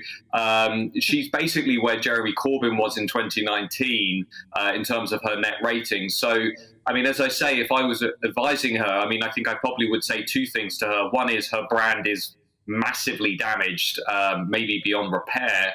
And the second thing is, if you're then going to try and recover that brand among the British people, probably the best thing to do is not to be seen to be mocking the Queen, a much more popular figure in British society, and perhaps, treat things a little bit more delicately than she did in the documentary that we're all talking about. Yeah, no, that's a fair point. Really good to see you this morning. Thank you very much indeed. Let's talk to our very own Stephanie Tetchy, who's here. Good morning. It's the one thing, that curtsy that Matt was talking about. Yeah. The one point where you look at the pictures, it's in all the papers this morning, where Harry does look a bit uncomfortable. He does. Like, even seeing him at the award show the other day, I was like, I could tell by his body language. Like, Meghan was so at the forefront, being the star, the Hollywood star, where he was kind of in the background, like that supportive husband, and he looked a bit dishevelled as well. And I think the reality is starting to hit the fan when it comes to Harry, of what's happened. And, the results of the poll are not surprising, because I think the public have had this disconnect with Harry and Meghan ever since they stepped down as royals. And that's because the royal family is a big part of our story as British people. And for Harry and Meghan to go against that, is very much Hollywood. Like, I've watched the episodes of the documentary. Have you watched all of them? I watched all of it last night, and literally, it's not surprising. Last week I was saying, what more do they have to say? But clearly, it's them taking power back from the institutions of the media and the press and putting their story out there, where I think William and Kate do the opposite. They court the press. They have that very much royal mentality of never complain, never explain, but they're still championing key topics such as sustainability, equal rights. Mental health. Those are the big three for them. But Harry and Meghan, he very much says in the documentary, I've sacrificed my world to go into hers. Yes, it's all about their sacrifice. And this is what it is. He says Meghan at the beginning sacrificed for him, and now he's doing it for her. Meghan's Hollywood. She's an actress. This could... But they both don't seem to get that calling it sacrificing to go into the royal family. It may be a gilded cage, being inside the royal family, but it is very gilded. He's talking at the same... He's seventh in line to the throne, and he's talking about what a terrible sacrifice it is, being royal, and yet people are queuing up to go into warm banks at the moment and haven't got enough money to pay their bills. And they don't get it, do they? No, they don't, because I feel like they're very much in Harry and Meghan's own world. Like, it seems like she's had to school him all about racism, which he's now flying the flag for. And it seems like, at the sense, it's kind of them against the institution of the media, institution of the royal family, when it shouldn't be like that. In terms of them, attending the coronation, they have every right to be there. That's the thing. They are just going to be those rebels, part of the royal family, who are always going to speak their mind in that sense. But you have to ask, don't you? If they hate the royal family so much and the whole institution of monarchy, which they appear to do, why would they want to go to the blinking coronation? Because I guess it's Prince Harry's birthright. Regardless of what's happened and how fraught relationships are, he's still a part of that family, and so is Meghan, and so is his children. To be honest, I don't think it comes across as, you know, they hate the royal family. I think they're just exposing what's wrong with the royal family, because even though the poll says that, we cannot deny that we've reached a crossroads now in terms of what does British values stand for? Yes. We're having such a big conversation. I think that's a very interesting We've reached that crossroad, and Harry and Meghan are just flagging up what people who are unhappy with the royal family are talking about. When Kate and William go to Commonwealth countries, they're getting booed because people have this opinion: is the Commonwealth still relevant? Racism, we're having the Lady Hussey situations. They're just flagging out situations which are wrong with the royal family, but it shouldn't be coming from their mouths. That's what people are unhappy about. And clearly Meghan and Harry have had no way or felt comfortable to say it normally, and they've had to do things like this. But it's part of the problem with all of this, that it does seem like it's the Meghan show. Yeah. She's come into the family and is benefiting or whatever from the fact that she is now royal. Yeah. And yet she seems to be the one trumpeting and in charge of all of this. Totally, and I think Harry's allowed her to be in charge of this, you know. He said in it, didn't it, that she reminds him of his mother. Yeah. And it seems to all be about that. And he just looks at her with adoring eyes all the time. We forget the trauma that, you know, Harry's gone through. And, you know, when I was watching that documentary, and I think why a lot of people in this country are angry with Harry, because Harry felt like their child when Diana died, and he's now gone off, left the country, leaving behind his mother and setting on this new Hollywood path where Meghan's kind of embraced him. And, you know, he couldn't get it right with previous girlfriends, but Meghan's the one that's provided him a home and a family and an escape. Yes, and he seems to be happy. Yeah. I just wish he'd stop going on and on about... I'm hoping that this will be the last thing for them, because I know we've got the book coming out next month. Well, we've got another 3 episodes next week. And next week, but I'm just like, now they've done this, you've said your point of view, it's time to just keep quiet now. Yeah. So hopefully that's the case. Let's see. Let's see. Are you coming back later on this morning or not? No.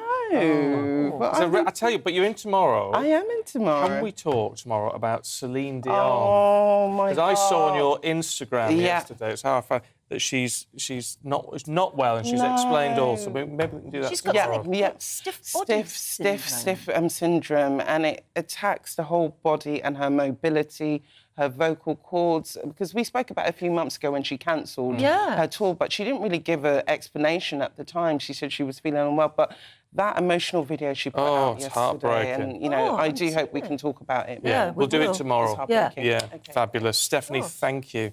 Thank you. It's awful to see her so upset. Really upset in these videos. It's a horrible term. I've never heard of it before. No, it's very rare, apparently, 1 in a million. Oh, gosh. Anyway, we wish her well, of course. It is 14 minutes past 7. Let's bring you up to date with this other stories this morning. Postal workers in Scotland will strike today in an ongoing row over pay and conditions. Royal Mail says the walkouts, involving over 110,000 workers, will, of course, affect deliveries across the UK. They're walking out again on Sunday with further action planned throughout this month, including Christmas Eve.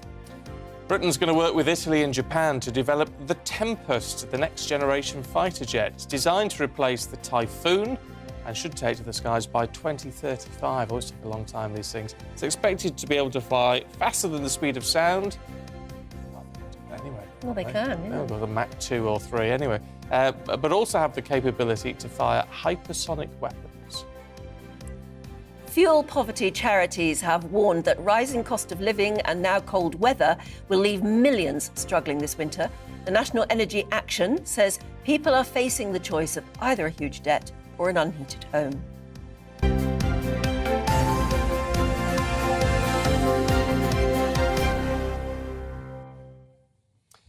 Now, we want to talk hairstyles this morning. If you've got any unfortunate hairstyles or you're copying hairstyles of the football players, excuse me, get in touch, send us a picture. The reason for why is because we have exclusive pictures of the England squad having their hair done. The barbers sent us the pictures. I know. And we're going to talk to the barber a little bit later on. He's in charge of doing a lot of the, not all the stars, a lot of the stars. And if I can find my list, which I Here we go. So he does Bellingham, Foden, Kyle Walker, Declan Rice, Callum Wilson, Jordan Pickford, Trent Alexander-Arnold and Raheem Sterling. Well, that's most of the big stars in the lineup. Most of the big stars. So he's going to be on the show about 9:15 this morning. So if you've got any lovely pictures of either embarrassing haircuts or really cool ones, then we'd love to see them. Please do send them in. gbviews@gbnews.uk. Talking of embarrassing hairstyles, we're going to be talking to Tom Howard in a minute. Oh dear, what went wrong this morning, Tom, with that? God, no, just everything went wrong this morning. You know what? We're getting into winter, and I think people just give up in winter. Really, everyone's wearing hats and hair goes to the wall. Yeah, yes. When you pull the woolly hat off that you're suddenly left with Rocket Man hairstyle. Yeah. Oh yes. Yeah. Anyway, look, Tom, he's not here to talk about showbiz or hair, really. He's talking politics, as always. Talk us through, because this is something we're going to hear a lot about today, and they're calling quite grandly the Edinburgh Reforms. Yes, the Edinburgh Reforms. This is all about financial markets. Now, before everyone switches off and gets very bored, this is something that the last government, the Truss administration, actually wanted to do, but they were branding it in a slightly different way. This was under the previous Chancellor going to be called the Big Bang 2.0. Oh. And we remember back to the Big Bang in 1986, Nigel Lawson's deregulation of the city, soaring the City of London to become the world's premier financial centre, the amount of money that it generated, the tax revenue that it generated too for various services, and we saw the construction of Canary Wharf and all the rest of it. This plan is to try and get some of that same spirit of the 1980s, to peel back some of the regulations that we've seen around the financial services sector in the last 15 or so years in this country, and try and create a sort of new boom when it comes to financial services. At the moment, there's a lot of investment that is turned away from London, but not just London. One of the points about calling this the Edinburgh Reforms is there are other financial services centres in the United Kingdom as well. Financial services centres, particularly where there may be smaller banks and other institutions, which will be particularly benefited by around 30 reforms that the Chancellor will be announcing later today. So the idea is to make the city a much more welcoming place for any investors or any businesses. That's right. There are currently some restrictions in sort of the kind of things that can be invested in. There are restrictions in who you can bring in, the time it takes to get people in. And indeed, we've seen already one of the things that has been kept from the Truss administration, that cap on bankers' bonuses that was stopping some of the most talented international players in this sector coming to the United Kingdom to work. Is it going to that is that they are keeping that lifting of the so. Lifting it was very unpopular. It was very unpopular, but it's free. So this isn't something that will cost the taxpayer a penny. And the argument is that, yes, it might sound unpopular in the middle of a cost of living crisis, lifting the cap on these bankers' bonuses. But the argument that the Truss administration certainly made was that the fact that there was this cap meant that bankers' salaries became much, much larger than they otherwise would be, and performance-related pay sort of fell by the wayside. So if you wanted to be a lazy banker, the United Kingdom was the place to be it. Whereas now, if you're without that banker's bonus cap, you're going to have to be striving to be a higher performer to get that higher pay. That's the argument, and the argument is hopefully that will bring over some of the most talented people from places like Singapore and New York. OK. Well, we shall see. Tom, good to see you. Thank you very much indeed. Catch up with you a little bit later on. Now, here's an interesting one for you. A gang of armed criminals who were about to carry out a hit when they were arrested by authorities have now been jailed for a total of 32 years. Yeah, the 5 men, all from the West Midlands, were arrested after their car was intercepted in a Birmingham suburb by a specialist firearms team from the National Crime Agency. Our Home and Security editor, Mark White, has the full story for us now. Just watch this.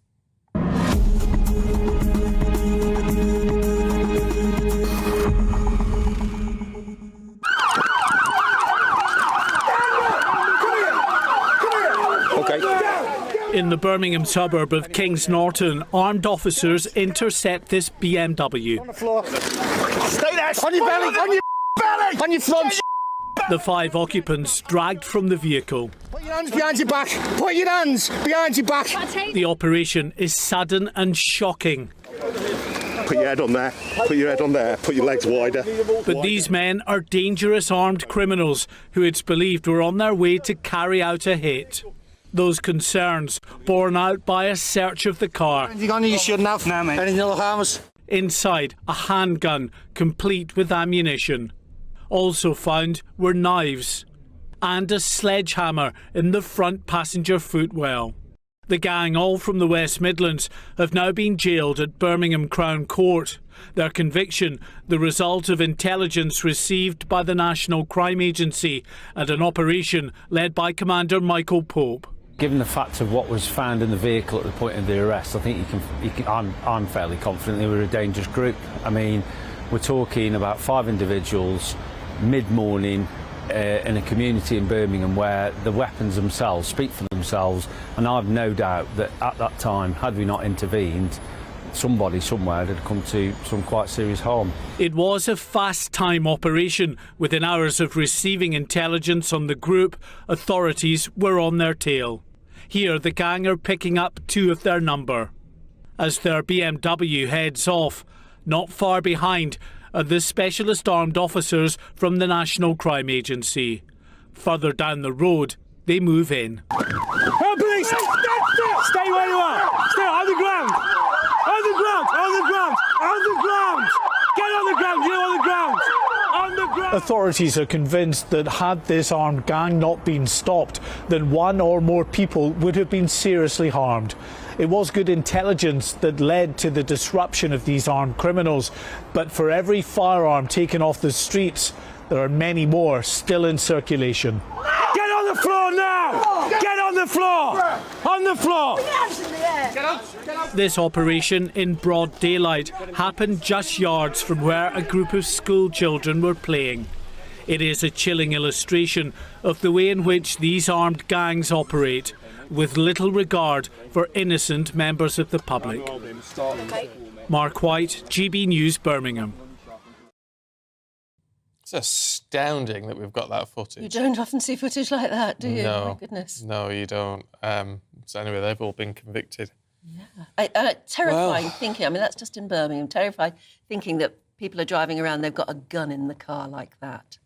And there are knives. It's terrifying, isn't it? It's awful.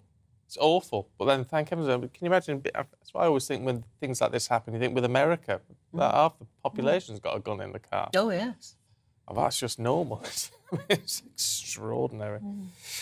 Anyway, Leon in Northampton. Morning, Leon's been in touch about the Netflix thing. Oh. He says the series about Meghan Markle is the groundwork for her presidential bid. Oh, no, please.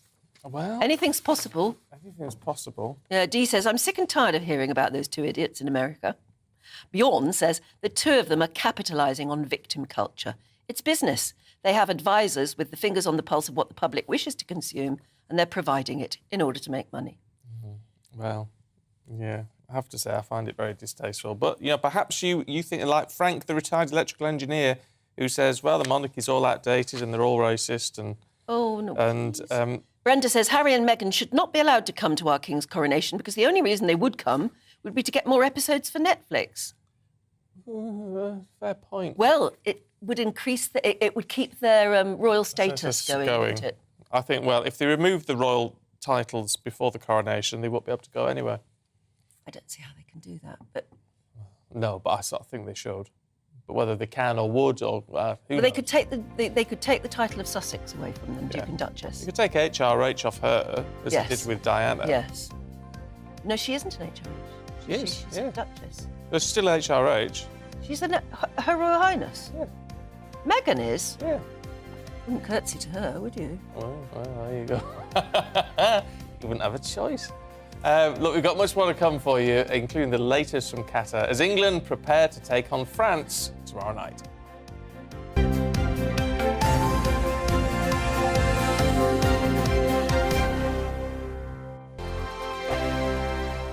Monday to Thursday nights on GB News. At 6, it's Dubes & Co. 7 o'clock, Farage. At 8, join Mark Stein. And at 9, Dan Wootton Tonight, followed by Headliners.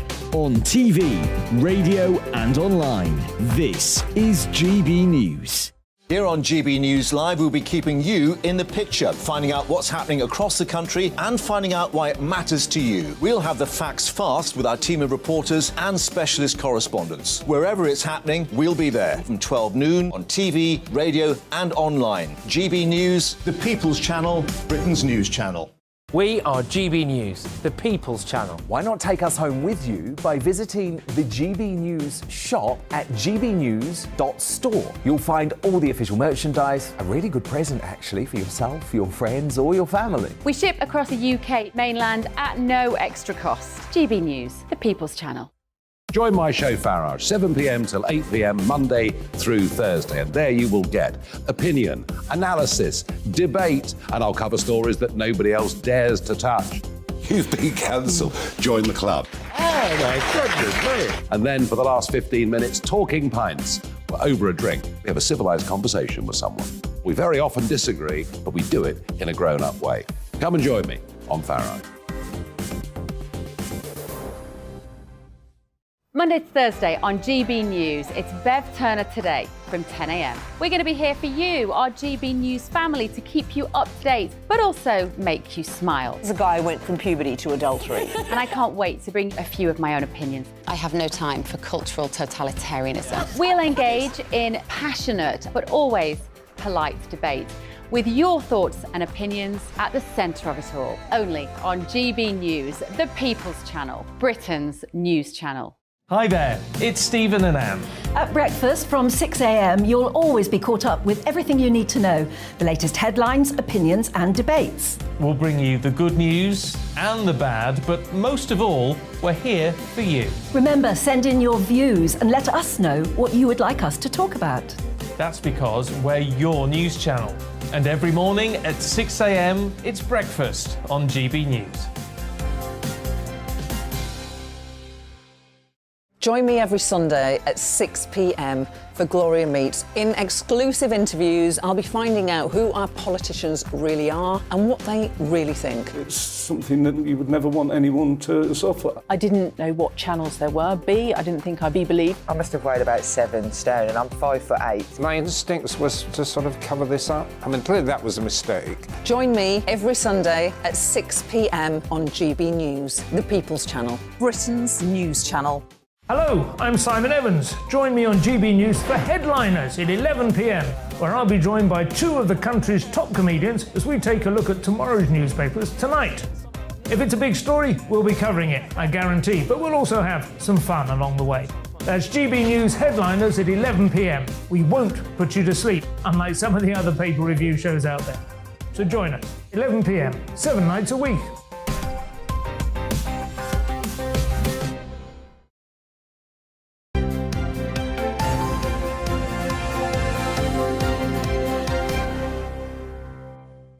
$7:29, good morning to you. Watching and listening to Breakfast with Stephen and Anne.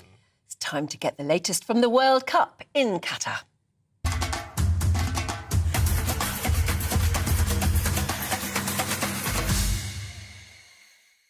Well, let's head straight to Doha then. And Paul Hawkins is standing by for us. Morning, Paul. So what's happening today?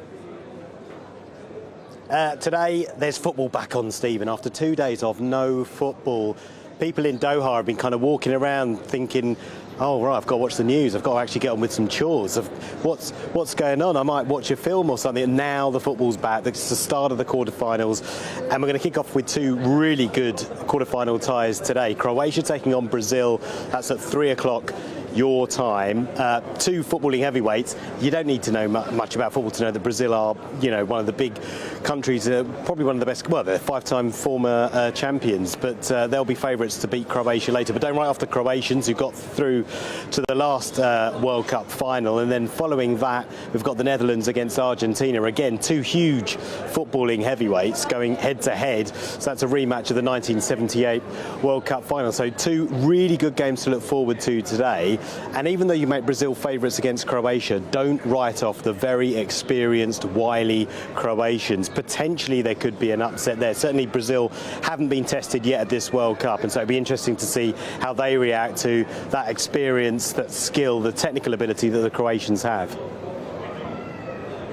Tomorrow, isn't it, with England playing again? Yeah. Tomorrow, Spain take on Morocco. That's going to be huge, especially here. The noise will be incredible when Spain play Morocco. And then after that, it's the big one. 10 o'clock local time tomorrow night, 7 o'clock your time.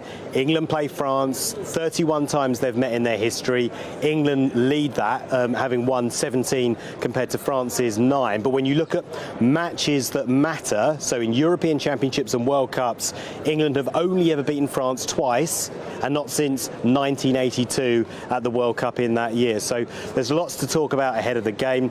And also, Raheem Sterling's back in the squad following that break-in at his home in the UK. Calvin Phillips was giving the midfielder was giving the England press conference yesterday, and he was asked about Raheem Sterling's return first of all, and then about Declan Rice's fitness, because Declan Rice missed a training session during the week through illness. So this is what he had to say about Raheem Sterling first, and then Declan Rice.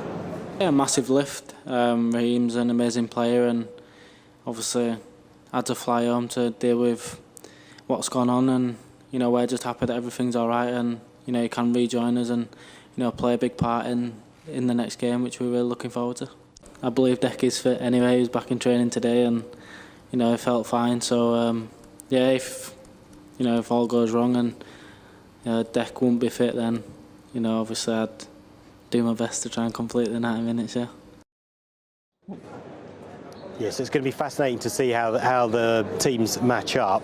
You'd make France marginal favourites, given their experience, given the fact they've got the world's best player, Kylian Mbappe, but don't write off England either, who've been getting progressively better as the tournament's worn on and the standard of the opposition has gotten higher. And just to make sure, in case anyone was listening home, I was just testing, it's actually Portugal against Morocco tomorrow, not Spain against Morocco. Of course, Spain have already been beaten by the Moroccans, and there won't be one Moroccan fan here who won't let me forget that.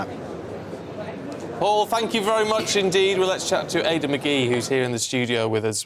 And on that very match, actually, Morocco-Portugal tomorrow, what's going to be interesting is what happens to Ronaldo. Well, I think the coach, who has a good relationship with, going back over a number of years, he showed a great deal of strength. Maybe he took some lead from Manchester United, and the strength Erik ten Hag showed there in dealing with a player who's clearly, his ego's out of control. It's all about him. When we saw it in the second game, I think it was, a cross came in, he didn't even get anywhere near it on the header, and yet he tried to claim it. I mean, it's the sort of thing I used to do in the playground when I was 8 years old, claim someone else's goal. I mean, this guy's 37 years old. He's become bigger than the team itself until the last game. His replacement came in and got a hat-trick. That cannot have been easy for somebody like Ronaldo, who knows he hasn't got much time left at the top of football, the top of the world game, to stomach. And now there's absolutely no way their coach can change a winning team after what happened. And you know what? Ronaldo off the bench, still still an enormous threat in a game like this. And realistically, what are our chances tomorrow? Look, there's been an over-reliance on over-emphasis on what Kylian Mbappe can do. Now, I say that, he'll probably score a hat-trick tomorrow now, and, only that's what normally happens. But they've got guns elsewhere on their team for us to look out for. There's Griezmann playing well, Dembele's playing well. You've got the England side as well, who've got, England scored 12 goals in four matches. So they'll be worried about England as well. I just think sometimes when the hype is so much as it is ahead of this game, it usually disappoints. And my prediction is a 0-0. I haven't got my crystal ball with me. It is in the cupboard. That would go to penalties, of course. Go to penalties. I'll take France to win it on penalties. That's what I'm saying. Oh! Sorry, that's just how I feel. I can't bear penalties. No, I can't bear them either. But I do think this thing about the penalties being a lottery is a myth. It's about skill. It's about holding your nerve.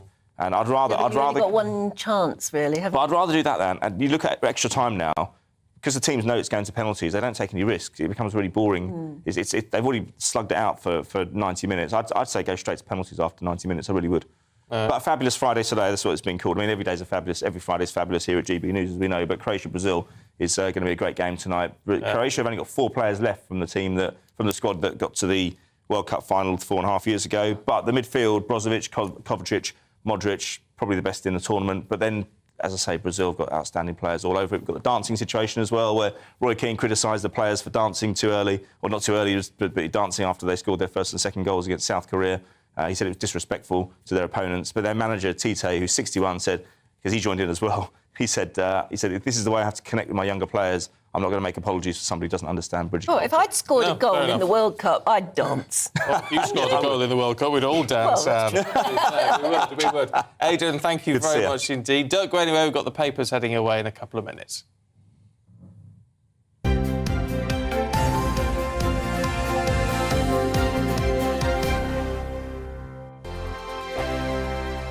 We are GB News, and we'd like to say thank you to each and every one of you for bringing us your conversations, for helping our great nation find its voice. We are here for you on radio, television, and online, across England, Scotland, Wales, and Northern Ireland. It's not the BBC, you actually get your facts right. We are proud to be GB News, the People's Channel, Britain's news channel.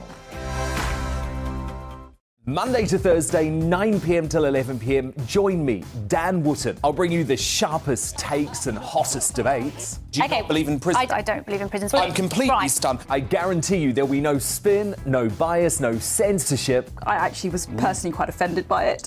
And no reason to go to bed. So I guess they've always been quite woke. That's Dan Wootton tonight on TV, radio and online. Monday to Thursday from 9 p.m. till 11 p.m. on GB News. The People's Channel, Britain's news channel.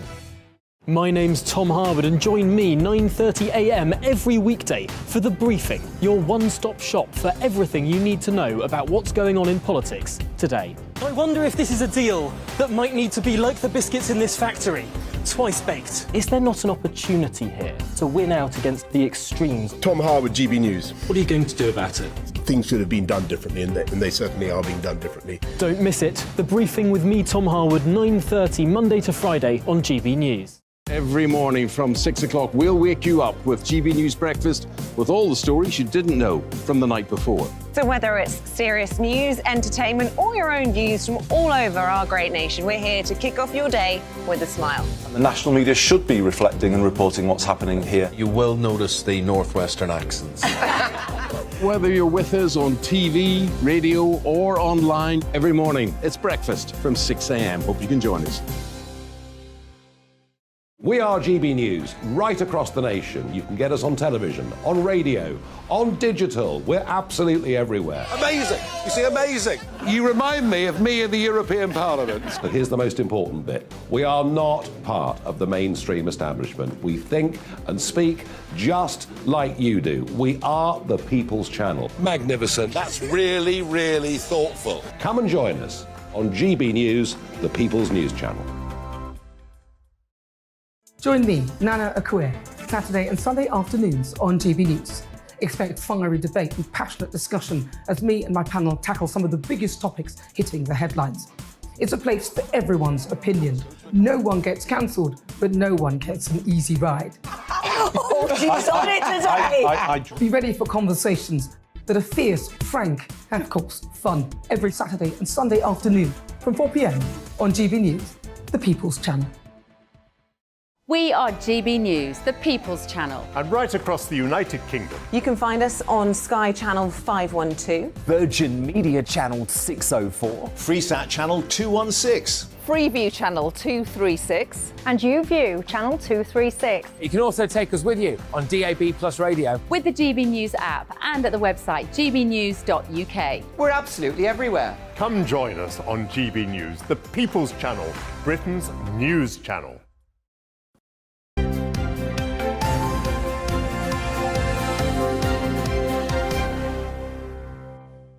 At 7:39, we're going to take you through the papers now with senior reporter at the newspaper, Benjamin Butterworth, and broadcaster Liz Kershaw. Morning, you two. I know we're going to talk about strikes to begin with, Benjamin. Yeah. However, so I just want to start with this from Leon. Morning, Leon. He says, I remember Stephen praising me as a firefighter working through the heatwave on GB News. Could Stephen say whether he thinks £450 a week after tax is enough reward for a family of 5 to live on during 10% inflation? I've been on the front line for 20 years, but it's only now we're having to go without. Well, no, Leon, I don't think it is enough. No. I don't think it is enough. But the problem is nobody's got enough at the minute. And therefore, what do you do? I mean, I'm not saying you shouldn't strike. I'm just saying everyone's struggling, and how are they going to meet a 10% pay rise? Because give it to one, everybody's going to want it, and then where are we? So I'm looking at the bigger picture. Yeah. And it's also the timing of all of these strikes just before Christmas. It just seems so harsh. But it's not to undermine what people like you, Leon, do, because what you do is amazing. Mm. But it's... And thank God for you, and let's hope that we don't have to call on you and find that you're on strike. Well, yeah. OK, Benjamin, so looking at the new strike-busting legislation that could actually backfire. It could. I was just going to say on Leon's point, you know, I think a lot of those people who are going on strikes would say that sympathy or empathy, you know, doth butter no parsnips. They can't afford to pay their bills, and I think that's why we're in the position we're in. So this is an exclusive on the front page of today's newspaper. So there are strikes, as we all know, on the trains, which are going to include from 6 p.m. on Christmas Eve, which I think feels particularly cruel to a lot of people. Well, who's going to be travelling after 6 p.m. on Christmas Eve? Well, anyone with a job that wants to get home. Somebody who worked the day on Christmas Eve and then wants to get back to home or relatives. So, you know, everyone knows about all these strikes that are going on, and the government has brought forward legislation to try and make certain workers and agency workers cover those, so you have minimum supplies to undermine the ability to strike. But it's turned out a leaked document from the Department for Transport has said that they think that will cause more strikes because staff may refuse to play along with that game. It may lead to retribution. The RMT leader, Mick Lynch, has said that they may well do more strikes if the government tries to undermine their ability to go and have collective protest in that way. And, you know, the Labour has said that this is just the government playing games rather than trying to solve the problem. Now, one thing that may happen... But how do you solve the problem without giving them what they want? Well, why shouldn't you give them what they want? Because we can't afford it. I mean, they were offered an 8% rise, which actually struck me personally. Over 2 years. Yeah. I mean, I thought that wasn't the most unfair because inflation is now 10% or 14%, depending on how you measure it. It's likely to come down by a couple of percentage points quite soon because of the cap on heating and energy bills and the fact that oil and gas prices have been falling at source. So there's positive news. So I kind of thought 8%, you know, probably is in line with where they're going to be in 6 months. But they've said no to that. The danger here is that if they force workers to go in order to meet this new law, if some workers refuse, they then get sacked. And then you have a much bigger problem because there literally aren't the staff to run them all the time. Yeah. So it could backfire, literally. Yeah. Oh, meanwhile, because still with the strikes, Liz, in the Times, the Home Secretary saying, think twice before you go anywhere. Yeah, can I just say, I don't think the government, as I said earlier, has got a leg to stand on because having given 10% to pensioners and 10% to people on benefits, how can they justify not giving at least their own employees, public sector workers, 10%? They just can't say, you all keep going out to work, Well, keep the country running. Because it's targeting the most vulnerable. Is it Right. those people who haven't got employment? I don't think a fireman taking home £450 a week for his family and children. Net. Yeah, taking home is actually living it large. But anyway, No, they're not living it large. But if you give them 10%, and you know whoever else wants it, teachers, lawyers, nurses, ambulance staff, we're going to run out of money pretty damn quick. 10% all pensioners. It's not means tested. You know, but it's on the state pension. That's on state pension. Yeah, no. Anyway, but that's a different discussion, I suppose. Anyway, the strike action that Suella is talking about, Braverman, is the airports from December the 23rd to Boxing Day, just in time to stop people going off for Christmas, and December the 28th to New Year's Eve, just in time to stop people flying off for New Year. Really peevish, I think. So that's the story. But on the broader topic of strikes, I've got some figures here for you. On the railways, the train drivers, by the way, are not involved in this strike. They're ASLEF, and they have got an ongoing dispute, but they're not involved. Their median pay, so if you lined up the train drivers, the one right in the middle of the row would be earning 59,000. That means some are earning more, some are earning less. Train drivers over the last 10 years have had an increase of 39% in their salaries. That's in contrast to all workers in the country who over the last 10 years, Office of National Statistics has had 21%. But on the other workers in the rail industry, represented by Mick Lynch, who says 75% of his members are paid less than £32,000, and it includes a lot of cleaners. But here are some of the these are all median wages. Ticket collectors, guards and information staff, 33,310. Maintenance and construction, lane tracks, etc., 34,998. signallers, drivers, 48,750. Repair and maintenance of carriages, 46,753. The UK median is 25,971, which sounds about what that fireman is on. And then in the health service, the median for a nurse is 31,093, and a care worker median is 16,502. That is disgusting. And that's private sector, obviously, because the health service doesn't take care of. Once upon a time, those salaries I just thought I'd throw sounded OK, but you try getting by on those salaries now. Well, I just thought people, these are actual official statistics, fact-checked from the BBC's website, from the ONS. Sorry, I'd have gone to the GB News one, but there wasn't this. So, while we're all talking about, what are they on, what are they on? And you know, a lot of this is the politics of envy and everything. Well, they're the actual wages that people are on. Well, from someone who doesn't have to worry about all that sort of thing, we've just got time for this, Benjamin, in the Times. Celine Dion. I saw this video last night that she did. She was really, really upset. It's a really emotional video. Yeah, so she's been diagnosed with something called stiff person syndrome, which basically means that your muscles freeze up to the extent that people who get this condition can end up as human statues, unable to move. And she's been off tour for a long time, and now we know why. Apparently it's already affecting her vocal cords, so she's struggling to sing as she usually would. And one of the problems is that it's triggered by loud noises. And so people who get this condition won't leave the house, because if there's a loud noise in the street, as is very normal, their whole body can freeze. Now, she does concerts. They are loud noises for 2 hours. And so, you know, she is crying in this video, and it looks like she's incredibly unlucky. I think she's 54 years old. And she's just taken many years off because her husband, and the man who discovered her when she was young, died a couple of years ago, and she cared for him for something like 5 years. And now she's come across this. It really breaks your heart because, you know, there are some superstars who you think, oh, I'm not sure about them. Celine Dion just comes across as a nice person. The heart of and gold. She has had a really rough ride, hasn't she? Yeah. Oh, There's nothing more... Money can't buy it. There's nothing more precious than your health, is there?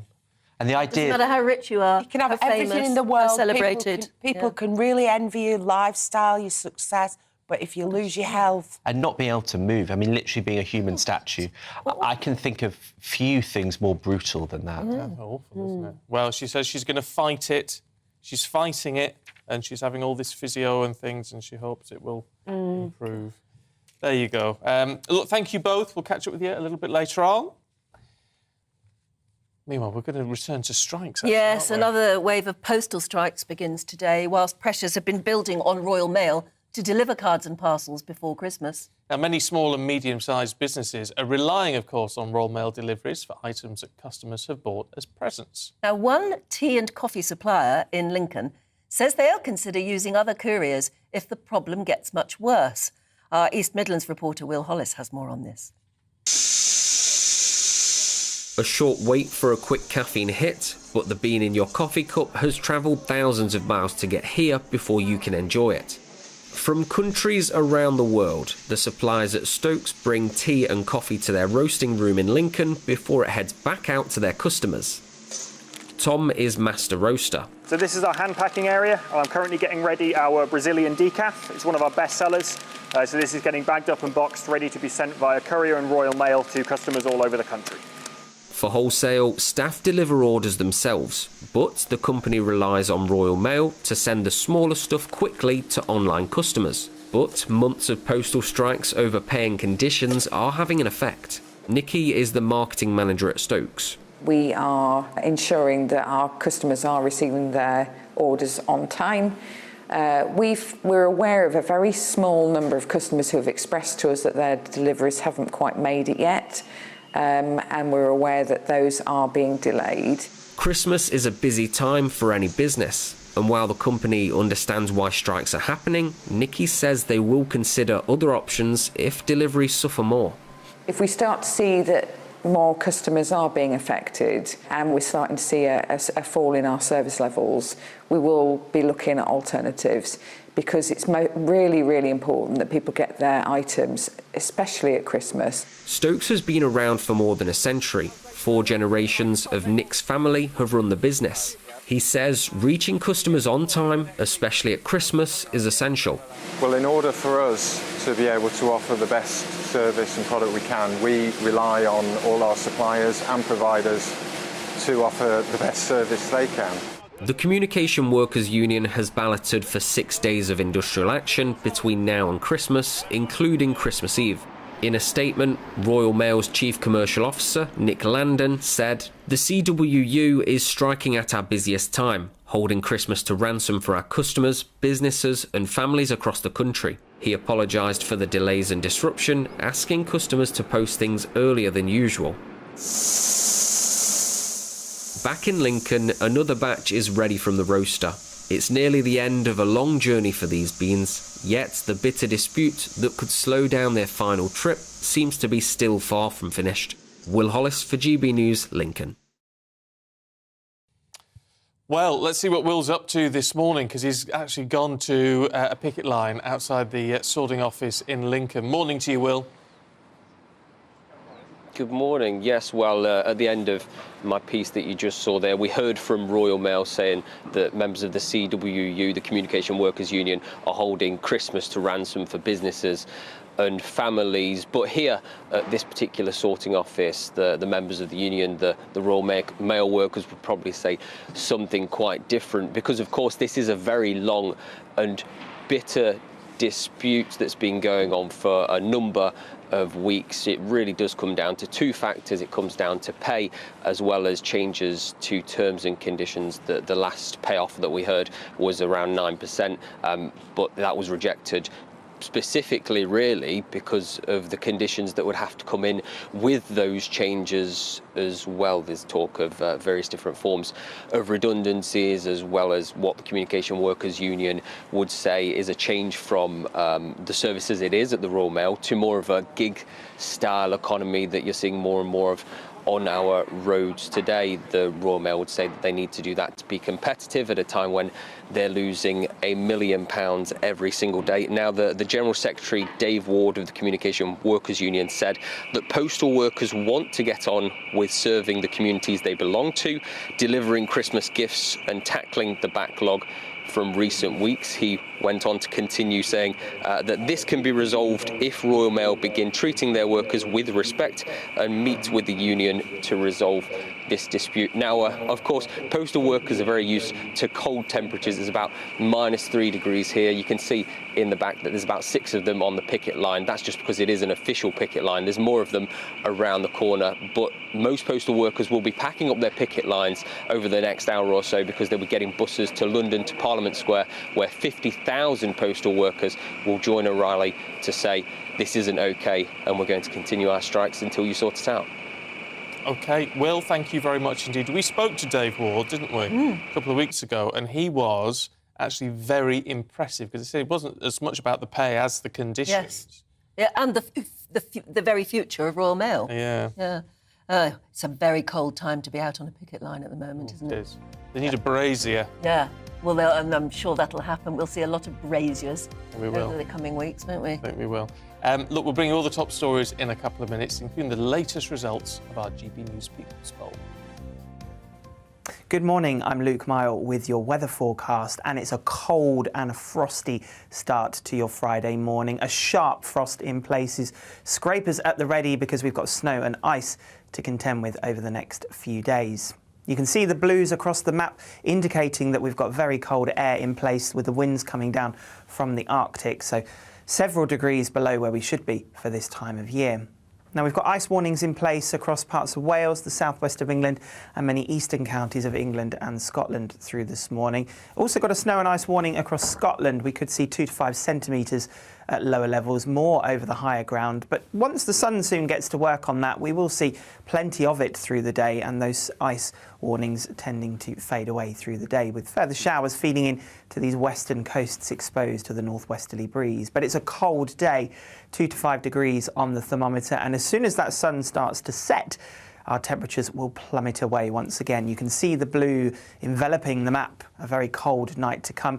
The risk of further wintry showers affecting some western areas, and continuing to see snow and ice across Scotland throughout. Some dense patches of freezing fog forming by the time we get to Saturday morning as well. That could cause some disruption, with our temperatures sub-zero, perhaps as low as -10 over the Scottish snow-covered fields. Now, some of that freezing fog will be very slow to clear, and if not persist throughout the day on Saturday. Where it does so, temperatures will stay below freezing. But in the sunshine, again, we'll see plenty of it. Crisp, sparkling sunshine through the day. Temperatures getting up to 2 to 5 degrees. But once again, we continue to see showers peppering our coastal areas, particularly in the north and the west. As we look ahead through the rest of the weekend and into next week, the cold weather stays with us. That freezing fog could be an issue to contend with, and our temperatures staying just a few degrees above freezing. Bye-bye.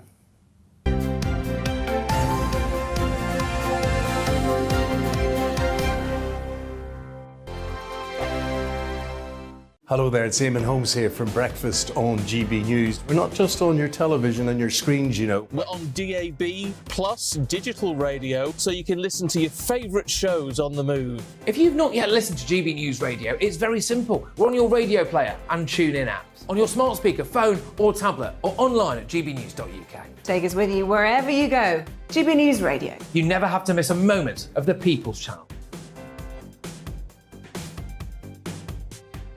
Monday to Thursday nights on GB News. At 6, it's Dubes & Co. 7 o'clock, Farage. At 8, join Mark Stein. And at 9, Dan Wootton Tonight, followed by Headliners. On TV, radio and online. This is GB News. Join me, Lawrence Fox, on GB News. Frank, fun, fearless and sometimes serious. Much as I love a Friday night punch-up, what I really want is a battle of ideas. I want to look at things differently. I want to hear different voices and engage with your unique experiences. Every Friday at 7 p.m. on GB News. Hello, I'm Esther McVeigh. And I'm Philip Davis. Whether you're watching or listening on TV, online or on radio, we handpick the latest stories, debates and expert opinions for your weekend. So whether that's politics, news or showbiz, we've got it covered. Join us every Saturday morning at 10 o'clock on GB News.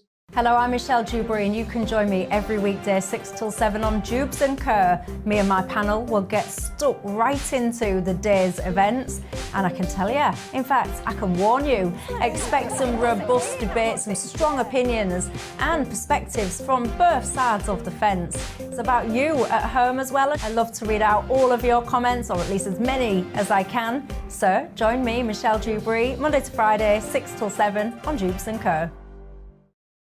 I'm Mark Dolan. Join me at 11 on GB News for Headliners, in which I'll be joined by two of the UK's top comedians discussing tomorrow's papers. If it's an important story, we'll cover it, but we'll have some fun along the way.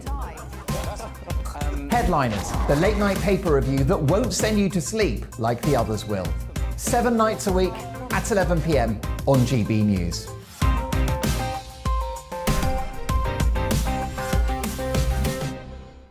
Monday to Thursday on GB News, it's Bev Turner Today from 10 a.m. We're going to be here for you, our GB News family, to keep you up to date, but also make you smile. The guy went from puberty to adultery. And I can't wait to bring a few of my own opinions. I have no time for cultural totalitarianism. We'll engage in passionate, but always polite debate, with your thoughts and opinions at the centre of it all. Only on GB News, the People's Channel, Britain's news channel. I'm Mark White. As GB News Home and Security Editor, I cover those key issues that are so important to you. Our authorities, our communities doing all they can to combat violent crime. With the public services under unbearable strain, why are we still failing to control our borders? Defence, the first priority of any government, has been continually hollowed out. Can we trust our politicians to protect the armed forces? Join me, Mark White, on GB News.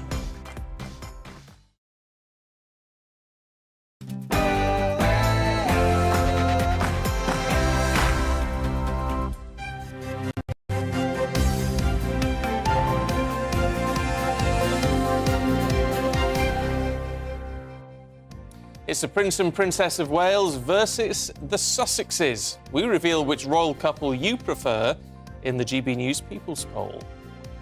Good morning. It's 8 o'clock on Friday, the 9th of December. This is Breakfast on GB News with him and me. Here are your top stories this morning. Well, it's the morning after Meghan and Harry's global Netflix release. From criticising royal traditions to declaring war on the world's press, we'll ask, have they gone too far? As we reveal the results of the GB News People's Poll. Pressure builds on the Royal Mail to deliver their cards and parcels in time for Christmas because of strikes. We'll meet the small businesses affected and join the workers on the picket line. There are yellow weather warnings in parts of Scotland, snow and ice today. As the temperatures drop, we'll discover why people are turning to warm rooms to avoid the soaring energy costs. And the Three Lions are preparing for tomorrow's quarter-final clash against France. We're live in Doha as England star Raheem Sterling returns to the squad. Plus, we've got an exclusive for you. We're going to introduce you to the team's barber, responsible for creating some of those hairstyles, and we'll show you these exclusive pictures. They're good sports, aren't they, letting us inside the barber shop? I think so. I'm quite Very surprised, good. actually. Yeah. If you've got any embarrassing hairstyles to show off, then take a picture and send it to us, do. Or join in any of our discussions, as you know.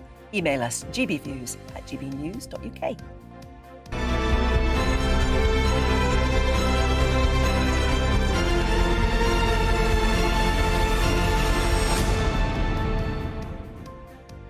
Well, let's kick off with that then, should we? Because the first 3 episodes of Harry and Meghan's bombshell Netflix docu-series dropped yesterday, many criticising the couple for attempting to bring down the monarchy, some even calling for the Sussexes to be stripped of their titles. Shall we have a look now at the latest GB News People's Poll?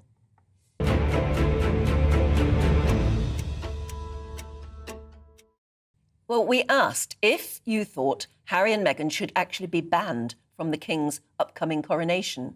1 in 4 said yes, they should be banned. There you go. 39% disagree with that, though.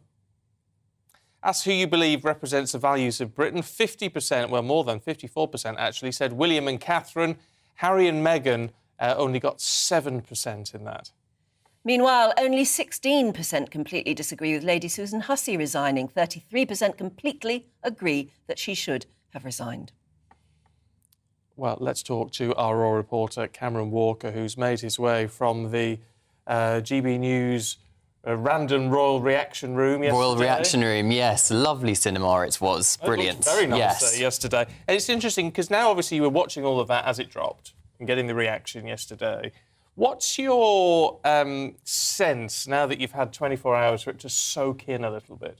I think the first 3 episodes was very much Harry and Meghan waging a war against the media and particularly emphasising the race element of Great Britain. And because the final episode ended at the point of the wedding. But of course, that was 2018. We're now in 2022. And of course, we've had nothing yet about how Harry and Meghan decided to step back as working members of the royal family. That Sandringham summit between Prince Harry, Prince William, Prince Charles and the late Queen as well, trying to negotiate terms of how their life could work steps back as a senior member of the working royal family. So all of that conflict, alleged conflict, we are yet to see. So I think next week in particular is going to be more hard for the royal family. Right. Or harder. Yeah, because it's funny, cause the first 3 episodes, I didn't watch the third, I haven't quite got that far yet, but they weren't as damaging as we were sort of led to believe. That a lot of the hype was saying this is the worst thing that could ever happen to the royal family. It's going to be an absolute bombshell. They weren't really. I mean, they were nasty, but we'd heard a lot of it before. But what's coming next could be pretty shattering if they go into why and how awful it was to withdraw from the royal life. It could be. There was a lot of criticism, understandably, perhaps, of the media and Prince Harry growing up in that spotlight. There was a lot of talk from him about his mother, Diana, and what she went through. He said one of his earliest memories was being hounded by paparazzi, and he seemed to suggest that Meghan had gone through a similar thing to Diana. Granted, perhaps in Toronto she did, but certainly in this country, in Great Britain, the rules have very much changed since Princess Diana was alive. In terms of what's going to happen next week, a source told The Times this morning, that it's going to be poison next week for the final 3 episodes. I think who actually is using that word? The Times, a source who told The Times it's going to be poison for the next 3 episodes. So I think there's a lot more to come, I'm afraid. But what is interesting with all of this, and getting away from Meghan to an extent, right, is that Harry, because he's ours, he clearly has been extremely damaged by what he went through as a child. Now, clearly, William seems to have been a bit more resilient in a sense. Harry was obviously a few years younger. But clearly, he's a damaged human being. I think he certainly is, and he talks about the fact that him and his brother had to walk behind their mother's coffin in September 1997 following her death, 2 very young boys. And Harry talks about the fact that he had 2 hats on at that point. He was a young boy grieving his mother, who was taken too soon from him, and also the stoic royal side, so the public side of his life, and having to be stoic in that moment and walk in front of literally billions of people watching on television. So clearly that still affects him now, and I think that very much came through in the 3 episodes we have seen. But talking of Diana, one thing that stuck out to me in particular was the use of the Panorama interview. Yes, I was stunned. The BBC Panorama interview, which we now know Princess Diana gave that interview having been deceived by the now disgraced journalist Martin Bashir. And if you remember, at the time of the Dyson report came out, Prince William released that very rare statement on camera saying that this interview should never be aired again. And then Netflix, with presumably Prince Harry's blessing, has gone and played 20 seconds of it. Yeah, quite long clips, I was thinking. And the other thing he does, which he doesn't appear to show any feelings at the moment for what damage he is doing to William, his own brother. In fact, he said, "I am my mother's son." But, I mean, there's another mother's son as well, isn't there? And he doesn't seem to have not acknowledged William at all. There is, so is Prince William. Yes, is the words there. I think Prince Harry wanted to be perhaps very careful as to not criticising Prince William quite so much in this first 3 episodes. I mean, that might change in the next 3. We'll have to wait and see. I think at the end of the day, they are brothers, and the last statements we had from them before this Netflix documentary came out, and Prince Charles, now King Charles, very much says he still loves his sons. But from Kensington Palace's perspective, they're not commenting officially, nor is Buckingham Palace. There was a bit of he said, she said yesterday where Netflix said that members of the royal family were invited to comment on this documentary series and they refused. Buckingham Palace and Kensington Palace, from my understanding, came back yesterday and said, well, actually, we were never asked for a comment. So there's a bit of... Not that they ever would. Not that they ever would, but they are saying they weren't asked in the first place. So I'm afraid it's again, a sense of having 2 sides to this story. There's the version which Harry and Meghan clearly believe is the truth and their truth, but also Buckingham Palace and royal courtiers and indeed the royal family side of the story. So it's unfortunately a big clash of human nature, I'm afraid. OK, Cameron, catch up with you a little bit later on. For now, thank you. Very unedifying, isn't it? And yet here we are still talking about it, I suppose, waiting, I think, bracing ourselves for what might be coming out next week. What do you think? Let's talk to one of our GB News viewers, Philip Stewart, who joins us now from Guisborough, or Guisborough, in North Yorkshire. Pardon me for saying it wrong. How should I say it? Is it Guisborough? No, it's Guisborough. Guisborough. Good morning to you both. Good morning. Did you manage to watch any of the Netflix episodes? And if so, what did you think? I worked my way through all 3. I find it rather... Oh, dear. Oh, apologies, that line's gone down. Oh, what a And it's a shame, because he had a beautiful lovely Christmas tree. Which, by the way, we still haven't got. No, before you start email, I haven't looked at my tweets this morning. Before you message me, I get so many messages from people saying, where is the Christmas tree? It's in the newsroom. Yeah, but it's no good there, is it? We want to hear. But we've got garlands and all sorts of things we're going to set up, and it is going to be set up for Monday morning. Right. OK. So there you go. So I don't quite know why it's not up yet. But I got my tree up, though, Oh, we've finally done it? Yeah, finally done it. Have you got yours, Cameron? I've got my Christmas tree up, Yeah. yes. And I'm very impressed by the one in the newsroom, actually. Maybe we can Oh, get a drag photo it in to you. here. Because it's got very patriotic baubles. There's Union has it? flag baubles on it. So I'm, very impressed this morning by looking at that. Oh, right. Oh, I Yeah. haven't seen the baubles. No, I haven't. Well, there you go. Have they released any pictures yet of Kensington Palace, Buckingham Palace type Christmas trees? We have Windsor Castle. We've got Windsor Castle, so that's been decked out with all the finery of all the Christmas trees, all the beautiful decorations that go on there. We don't have any official photos, I don't think, of Kensington Palace and Buckingham Palace, but I'm sure we will at some point before Christmas. I'm sure we will. Well, let's go back to that beautiful Christmas tree in Gisborough and talk to Philip again. We've got that line back up and running, Philip, which is a relief. So tell us then, what did you make of it all?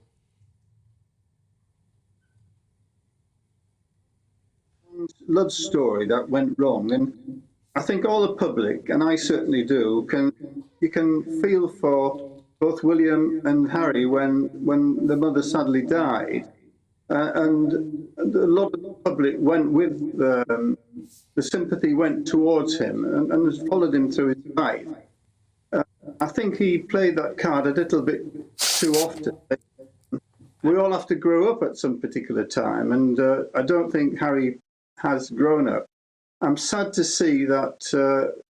I'm happy that he's found a lady that he loves and he gets on with, but I don't see any reason why he should sort of bring his mum into this, well, not his mum particularly, but his grandmother, who was our queen, by almost disrespecting her and saying that basically the Brits are racist and so on. It was.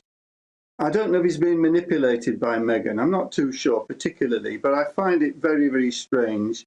And I feel both sad and annoyed that it's continued. And as you said, 1, 2 and 3, I think, was a starter.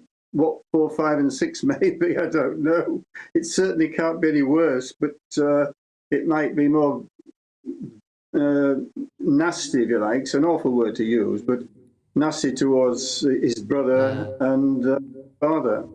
I'm really interested that you said you're annoyed and sad, because that's how I feel, actually. Maybe getting a little bit more annoyed than sad now, but I just wish you'd let it alone. Exactly. I think, Stephen, that most people have given him the benefit of the doubt, if there's any doubt to be there, because we can all see the trouble he went. And to be, when you have to follow the hearse of your mum at that age, it was a shocking thing to do. And I think from that moment on, he earned the sympathy of the Brits. And I would hope that he continues to get it. But he's not going to get it if he turns on the Brits as a whole, as well as his own family. Meghan's family itself is upside down. So I can't understand why he thinks that one side's better than the other. And this idea of saying, she's changed her views to come to me, and now I've changed my views to go to them. Well, where on earth are they? They've both gone to different parts. Are they still in the middle waiting for the bus? I really don't know where they are on this voyage to love and whatever it may be. Quite right. Yes, he said that she sacrificed everything to come into the royal family, and now he's sacrificed everything to join her in California, and they don't seem to have got the fact that they're sitting there giving an interview in their $1 million Montecito home. This was the point, really. That she welcomed publicity whilst it earned. This is a bright young lady, an intelligent lady who got straight A's in her classrooms and so on, so it says in the documentary. And she's used that knowledge and that expertise and that sort of awareness to further herself. And yet suddenly she turns around and says that she was unaware about having to curtsy.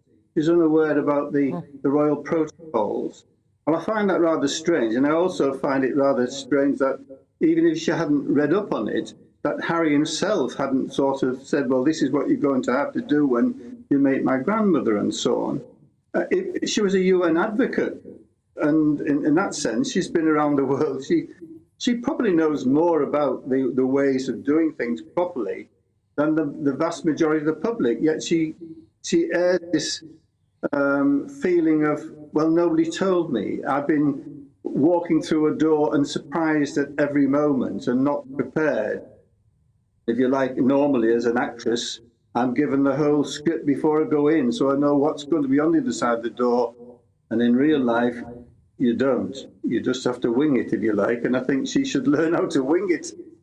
Yeah. Just very briefly, Philip, do you think she's wanting to be perceived as a victim? Very much so. And I don't understand why. I mean, is it to create a wealth base? Is it to create an enormous amount of attraction from Netflix and other sources that then, if I gives them a pot of money that they can live on currently for the rest of their lives? I really don't know. I don't think she's flying a flag for other people. You could say that, and if she was, perhaps she would donate some of this immense amount of money she's getting from Netflix to all these charities that she supports. I'm not saying she should do that, by the way, but I cannot understand why she wants it. I think she initially thought she was going to be the star, the A-lister, found out that reality isn't, and as you mentioned earlier about succession of the throne, seats to the throne, so to speak, she's down the pecking order in a little bit, not quite at the top. And maybe that was a surprise, to find that suddenly we say hello to this person, and that person, and that person, and that person, and eventually we get round to you, Meghan. And it's not quite like that, but I think this is how she started to perceive it now, is that she's not the A-lister, she's an add-on, and really, I'm a star. And I can't work it out. I find it very difficult. I'm very, very disappointed that I've moved with you in that sense, Stephen. I'm now getting annoyed, and I think and that I haven't followed all the sort of polls, but the one where it was something like 92% say they should have their thing removed. If they're not happy with it, I'm one of the 92%. By all means, if you don't like to be a member of a club, then leave it. And when you leave, you take away. You don't say, I'm a member of the golf club when you're not a member of the golf club. If you leave, you leave. If you want to leave, if they don't like the royal family, leave the royal family. Do you know what, Philip? I would very much like to come to Gisborough, Philip, and go down your local pub and sit down there and have a good old chinwag with you for a few hours, because that'd be fascinating. Yeah. You're really good to chat to you. Thank you so much. There's one or two good part of the world as well, as you know. We're the northeast and you're the northwest. But, all right, you northerners, enough. By the way. Really good to see you. Thank you so much. Thank you very much. What a calm, sensible, considered opinion. And the Sussexes need an advisor like that. Yeah, they do. They? Oh, I enjoyed chatting to Philip. Yeah, absolutely brilliant. Thank you. Should we bring you up to date with a few more of today's top headlines? Postal workers in Scotland striking again today. It's over that ongoing row over pay and conditions. The Mail says the walkouts involve over 100,000 workers, will affect the whole of the UK in terms of deliveries. They're walking out again on Sunday, more action planned throughout the month as well. Britain will work with Italy and Japan to develop the Tempest, a next-generation fighter jet. The Tempest is designed to replace the Typhoon, and it'll take to the skies by 2035. It's expected to be able to obviously fly faster than the speed of sound. They all do nowadays, don't they? But it will also have the capability to fire hypersonic weapons. The fuel poverty charity has warned rising costs of living and now cold weather is going to leave millions struggling this winter. The National Energy Action Group says people are facing the choice of either huge debt or an unheated home.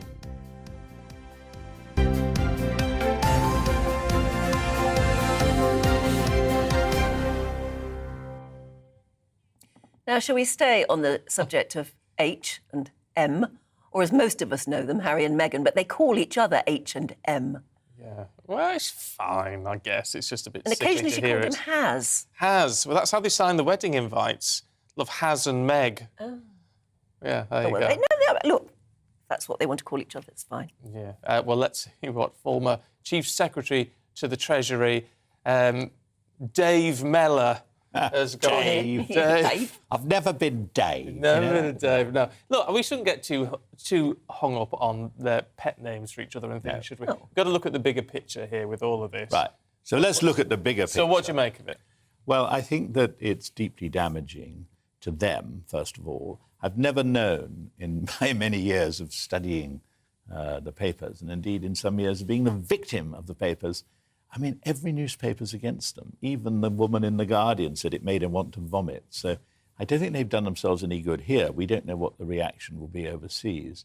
But I think that what the person I feel sorry for, actually, is Charles. While he may have reason to feel guilty about what happened with Diana, he has waited for so many years to become king.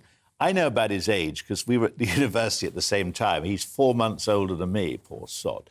So basically, there he is. He's taken a long time to come onto reign, longer than it ever takes for anything to come onto reign here in the UK. Basically, this is going to be ruined. All that he wants to do, and he's a man of real, genuine creativity and commitment to the public good, it's all going to be lost because of constant friction with Harry and Meghan, which is why our poll is interesting, you see, because I would say they've got to do something about, the royal family have got to do something about Harry and Meghan.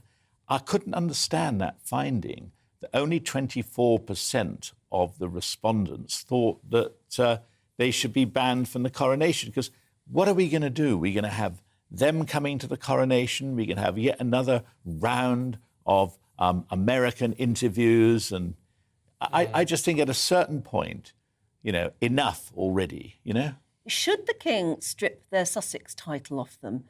I mean, Prince Harry will always be Prince Harry. In fact, he'll probably, for a long time, be seventh in line to the throne. But should their Duke and Duchess ships be taken off them? Well, you see, this is where I'm quite... I love these polls. I'm not just saying this because they're a GB News poll, but I study them, in the weeks I've been doing this.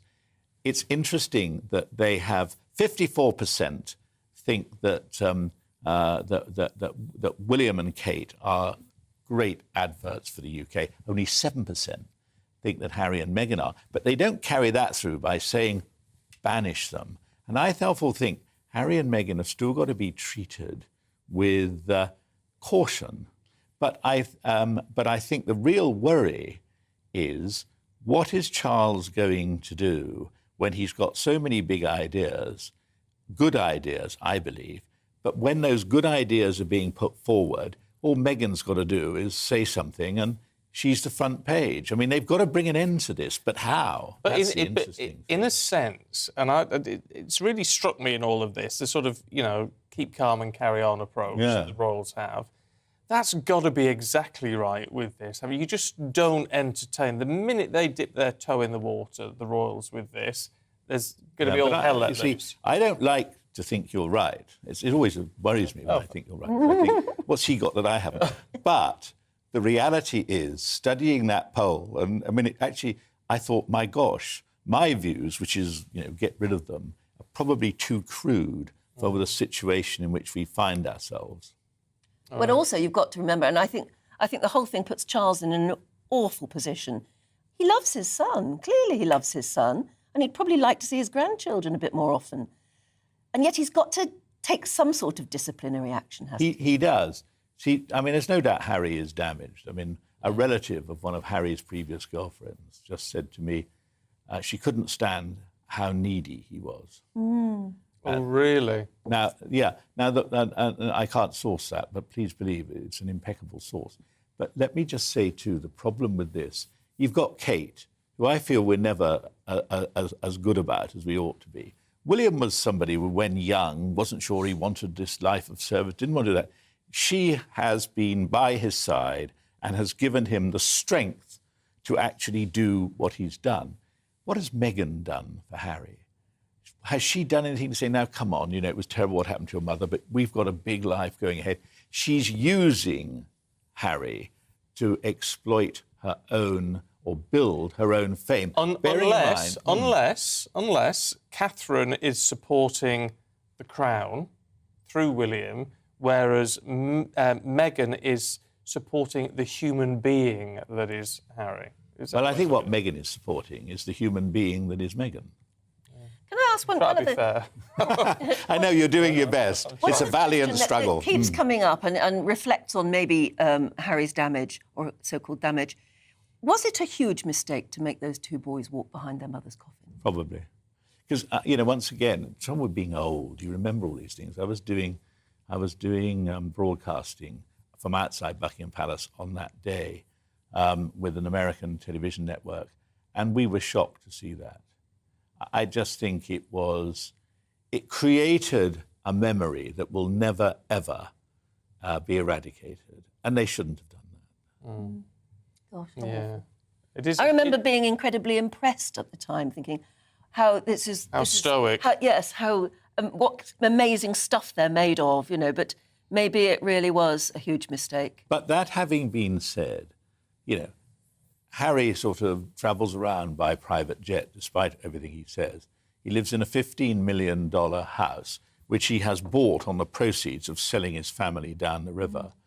I mean... And exploiting his mother as well. I mean, there was so much about Diana in those documentaries. I mean, one of the things that, having been a constituency member of Parliament for 20 years, you learn is how people have to cope. I got particularly interested in my time, caring children as carers, where a kid would get up, make her mother breakfast, go to school, come back and look after mother and put her mother to bed. What does Harry know about that kind of person? And the wallowing in self-pity, I find disgusting. There you go. Well, David, we'll have to see what happens in the next 3 episodes. I think it could be more damaging for the role. I think it will be much more damaging. I think we think it's all over, but it's only half time. Yeah. Do you think that could be the point of no return, though? Well, I certainly think this is when he will open up on... At the moment, he's opening up on the media. Yes. But when he starts opening up on them... And it's also interesting, already the signs are coming in. Although he claimed, you know, the Queen and he had to look after the Queen and all the rest of it, some of these attacks are about the Queen and the way the Queen was the head of the Commonwealth. I think this will get worse. But, of course, what we don't know is how it will be taken overseas. We know enough about this whole setup in the UK to probably feel even worse about it. The damage they do is abroad. Yeah, well, that's a valid point. There's really not much we can do about it.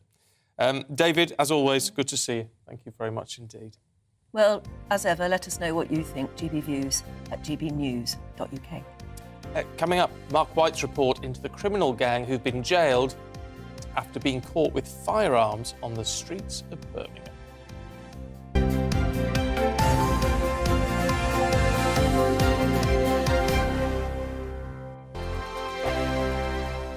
Monday to Thursday nights on GB News. At 6, it's Dubes & Co. 7 o'clock, Farage. At 8, join Mark Stein. And at 9, Dan Wootton Tonight, followed by Headliners. On TV, radio and online. This is GB News. Here on GB News Live, we'll be keeping you in the picture, finding out what's happening across the country and finding out why it matters to you. We'll have the facts fast with our team of reporters and specialist correspondents. Wherever it's happening, we'll be there from 12 noon on TV, radio and online. GB News, the People's Channel, Britain's news channel. We are GB News, the People's Channel. Why not take us home with you by visiting the GB News shop at gbnews.store. You'll find all the official merchandise, a really good present actually for yourself, your friends or your family. We ship across the UK mainland at no extra cost. GB News, the People's Channel. Join my show Farage, 7 p.m. till 8 p.m. Monday through Thursday. And there you will get opinion, analysis, debate, and I'll cover stories that nobody else dares to touch. You've been cancelled. Join the club. Oh, my goodness. And then for the last 15 minutes, talking pints. We're over a drink. We have a civilised conversation with someone. We very often disagree, but we do it in a grown-up way. Come and join me on Farage. Monday to Thursday on GB News, it's Bev Turner Today from 10 a.m. We're going to be here for you, our GB News family, to keep you up to date, but also make you smile. The guy went from puberty to adultery. And I can't wait to bring a few of my own opinions. I have no time for cultural totalitarianism. We'll engage in passionate, but always polite debate with your thoughts and opinions at the centre of it all. Only on GB News, the People's Channel, Britain's news channel. Hi there, it's Stephen and Anne. At breakfast from 6 a.m, you'll always be caught up with everything you need to know, the latest headlines, opinions and debates. We'll bring you the good news and the bad, but most of all, we're here for you. Remember, send in your views and let us know what you would like us to talk about. That's because we're your news channel. And every morning at 6 a.m, it's breakfast on GB News. Join me every Sunday at 6 p.m. for Gloria Meets. In exclusive interviews, I'll be finding out who our politicians really are and what they really think. It's something that you would never want anyone to suffer. I didn't know what channels there were. I didn't think I'd be believed. I must have weighed about 7 stone and I'm 5'8". My instincts was to sort of cover this up. I mean, clearly that was a mistake. Join me every Sunday at 6 p.m. on GB News, the People's Channel, Britain's news channel. Hello, I'm Simon Evans. Join me on GB News for Headliners at 11 p.m, where I'll be joined by 2 of the country's top comedians as we take a look at tomorrow's newspapers tonight. If it's a big story, we'll be covering it, I guarantee, but we'll also have some fun along the way. That's GB News Headliners at 11 p.m. We won't put you to sleep, unlike some of the other paper review shows out there. So join us, 11 p.m, 7 nights a week.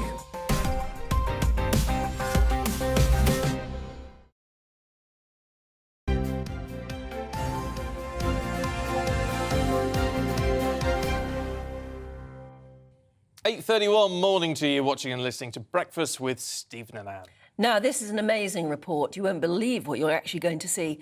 A gang of armed criminals who were about to carry out a hit when they were arrested have been jailed now for a total of 32 years. Yeah, 5 men, all from the West Midlands, arrested after their car was intercepted in a Birmingham suburb by a specialist firearms team from the National Crime Agency. Just watch this from our Home and Security editor, Mark White.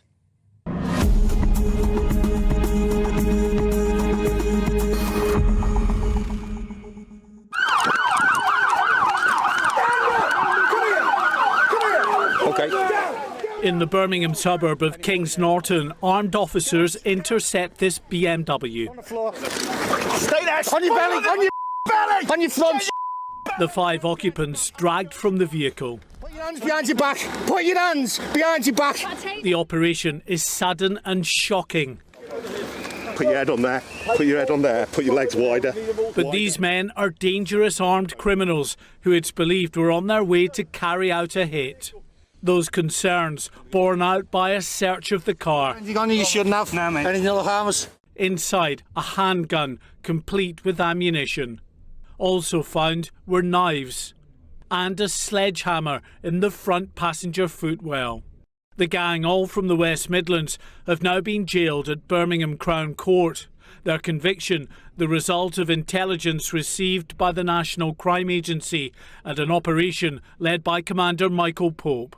Given the fact of what was found in the vehicle at the point of the arrest, I think I'm fairly confident they were a dangerous group. I mean, we're talking about 5 individuals, mid-morning, in a community in Birmingham where the weapons themselves speak for themselves, and I've no doubt that at that time, had we not intervened, somebody somewhere had come to some quite serious harm. It was a fast-time operation. Within hours of receiving intelligence on the group, authorities were on their tail.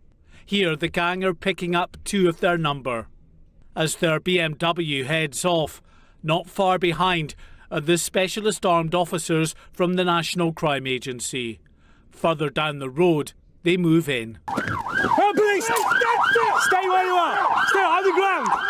On the ground! On the ground! On the ground! Get on the ground! You're on the ground!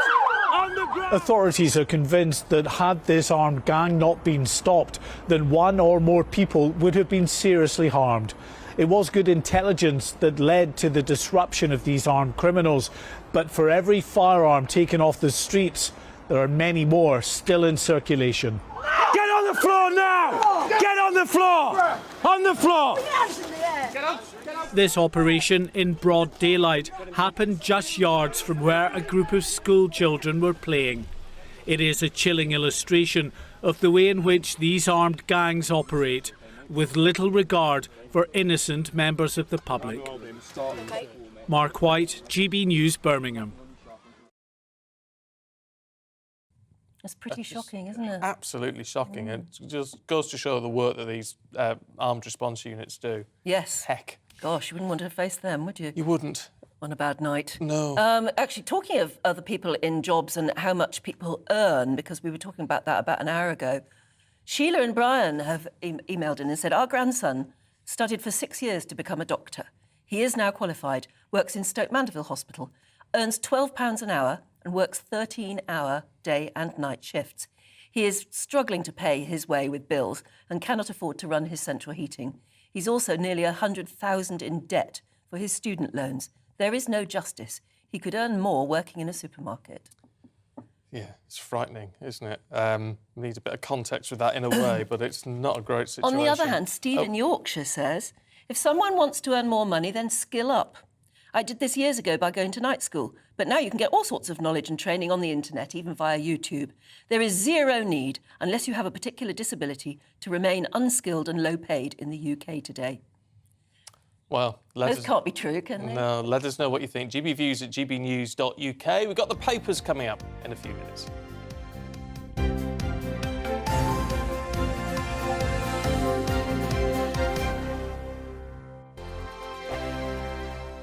We are GB News, and we'd like to say thank you to each and every one of you for bringing us your conversations, for helping our great nation find its voice. We are here for you on radio, television, and online, across England, Scotland, Wales, and Northern Ireland. It's not the BBC, you actually get your facts right. We are proud to be GB News, the People's Channel, Britain's news channel.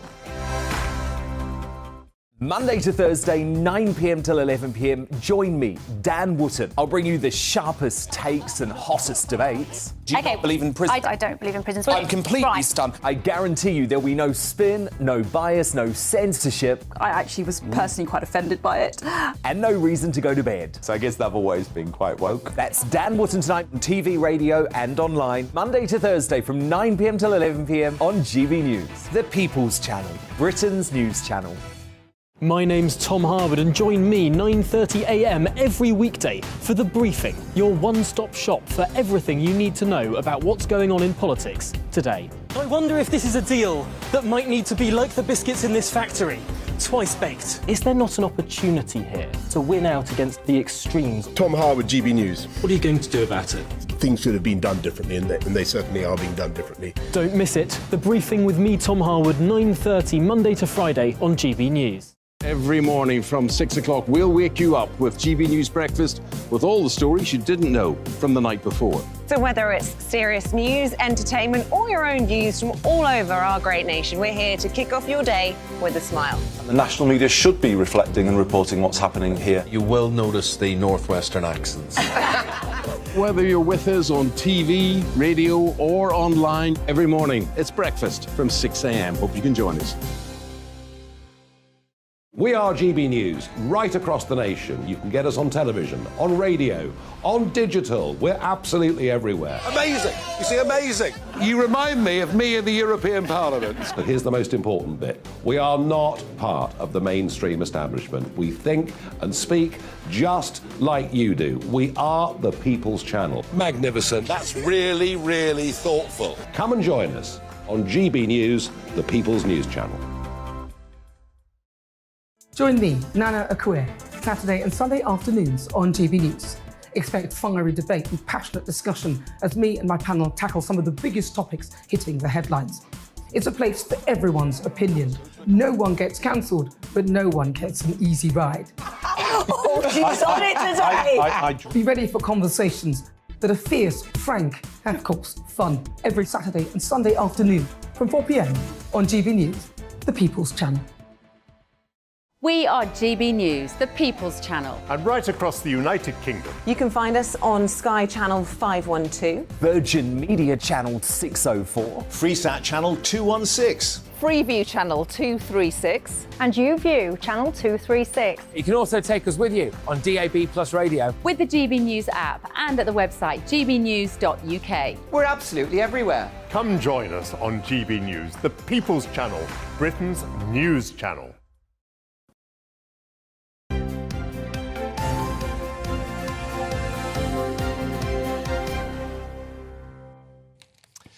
8:39, good morning to you. This is Breakfast with Stephen and Anne. Yeah, shall we have a look at the papers now with Liz Kershaw and Benjamin Butterworth? They've been good enough to come back. Liz, yeah, this Strep A thing is a real worry, isn't it? It is, and I just want to say quickly one thing about this. There was one of the children who died this week. Her father had taken her 3 times to A&E and been sent home with nothing. And I just want to say to people, you know your child best and don't worry about being a pushy parent. And the reason I say this is because when my eldest son, Sam, was 8 months old, we took him to A&E and they told us that he was constipated and sent us home. And I wasn't having it. So we then went back to the hospital and went straight to the children's ward, which you're not supposed to do. I don't know if you'd even get in now because they're locked these days, aren't they? And we just happened to arrive when the consultant was doing her rounds, consultant paediatrician. You keep talking. I'm just moving this because it's disturbing your mic. Oh, sorry. There you go. Oh, what you were? I thought you were giving me an award then. And she immediately stuck penicillin into him without any further discussion, just as a precaution. Oh. And then they did a lumbar puncture and he had meningitis. Oh, heck. Oh. And she said he would have probably died if I hadn't had that shot. Been pushy. If we hadn't marched onto the ward and said, this child is not constipated, please help us. So, and then with my younger son, when he was in his early 20s, he couldn't swallow. He must have had something like this. And then I realised that for 2 days he hadn't even had any water because he couldn't swallow. He's 6'6", isn't he, Stephen? And he was just pathetic. We took him to the hospital, waited 4 hours, and it was only when I went and found a sister that he then got immediately taken to the ward and filled with I think you're dead right. I think you've just got to say, if you're the child's parent, you know that child, and don't be afraid of being pushy. Mm. Well, got to. It's so necessary and tragic. And stick a shot in them if there's any doubt at all. Stick some antibiotics in there. I'm not sure that there's I don't know the figures, but it seems to me that I did read that GPs have been advised, not by NICE or whatever, not to give penicillin. Because they're frightened that the superbugs will become immune. But this kids are dying. Yes, this time I think we've got to insist. Might have to. Mind you, sticking with the health service in the Times, Benjamin, Labour says they're going to look again at the pay deal. Yeah, so you've got the nurses' strikes coming up, which is the first time in God knows how long, many, many decades, I think, if ever. And Labour's Wes Streeting, who's the Shadow Health Secretary, has hinted that they would give a better deal. He's gone further than Keir Starmer, the Labour leader, has been willing to. And he basically says that, it's completely out of sync, the amount that we pay nurses. And actually, looking at the figures, the average nurse pay is about £29,000. Well, if you go to Belgium, they'd get 53,000, Netherlands 43,000, Denmark 40,000, and so we're significantly behind countries with very similar costs of living. The offer they were given us 4.5% rise, but that was in the summer before everything went through the roof.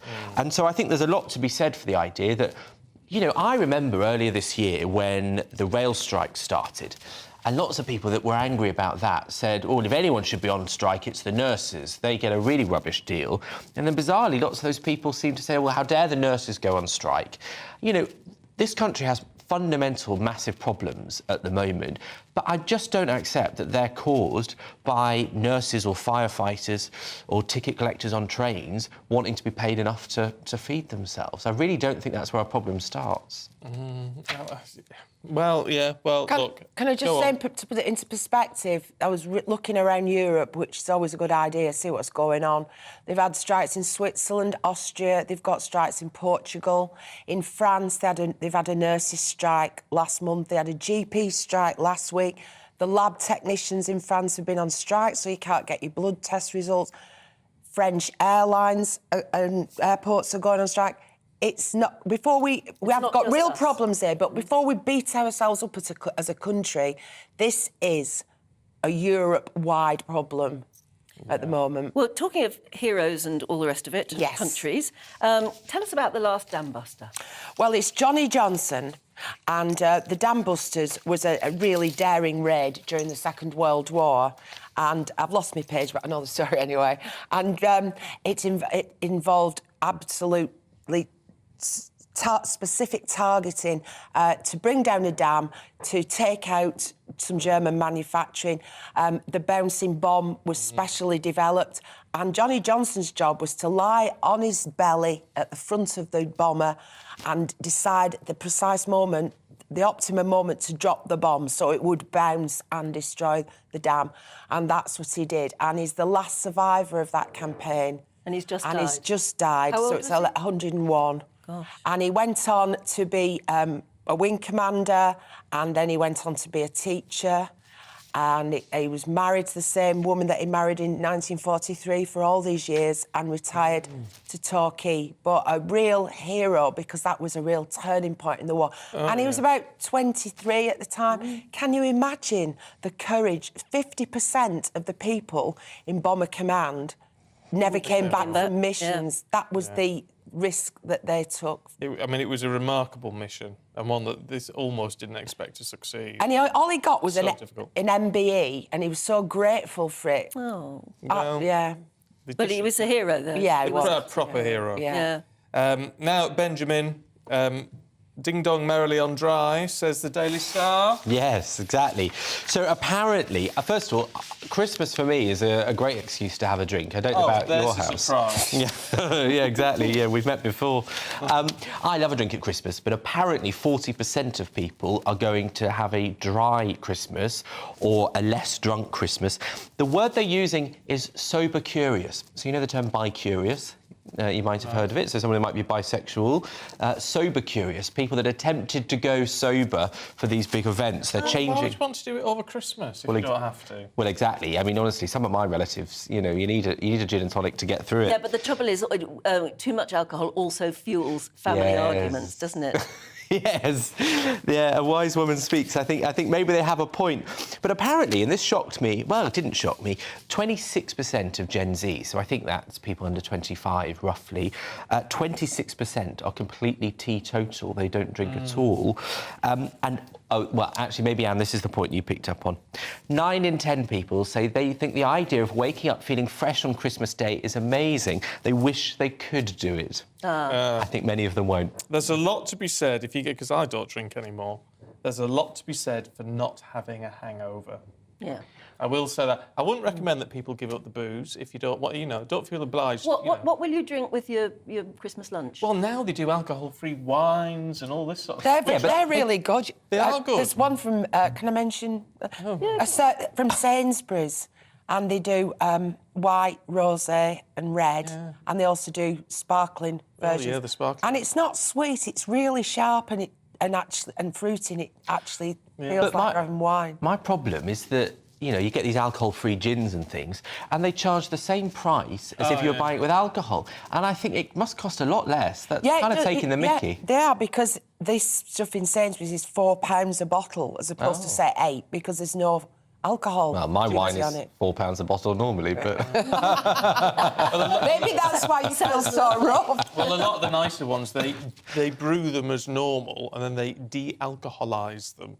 You can do that? Yeah. I had a Harvey's Bristol cream this week. I haven't had one for about 30 years. I enjoyed it, actually. Yeah. It's sherry, yeah. Well, look, there you go. We've got to leave it there for the time being. I'll be the only person sober on Christmas Day out of this panel, let me tell you. Yeah. Yeah, oh, yeah, fair enough. The only sober one in my house as well, but there you go. Thank you both very much indeed. Benjamin and Liz, we'll catch up with you very, very soon, probably next Friday. Now, with the UK's Health Security Agency issuing a level 3 cold weather alert in England, the Met Office is warning of snow and ice across the UK this week. Many people on the lowest incomes are going to really struggle, aren't they? They're going to either have to heat their homes or buy food. With nowhere else to turn, warm banks could be their only option. Our North West of England reporter, Sophie Reaper, has more. As the frost creeps in and temperatures begin to plummet, the choice between heating and eating has never been more perilous.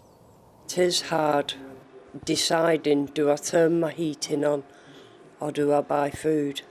You know, and obviously I've got a child at home. I mean, he's 20 now, but he still needs feeding. And it's that decision everybody's got. It's hard. As the energy crisis continues, many people would simply be forced to face the freezing temperatures this Christmas. That is, if it weren't for warm banks like the one Gillian volunteers at. I come here because, obviously, with the cost of living and everything else, everybody's struggling, myself included. So I come here, it's a warm hub, I can get warm. Get your coat on, get your hat on and head for a warm bank because it's well worth it. According to the Met Office, temperatures dipping well below freezing will continue until at least next week.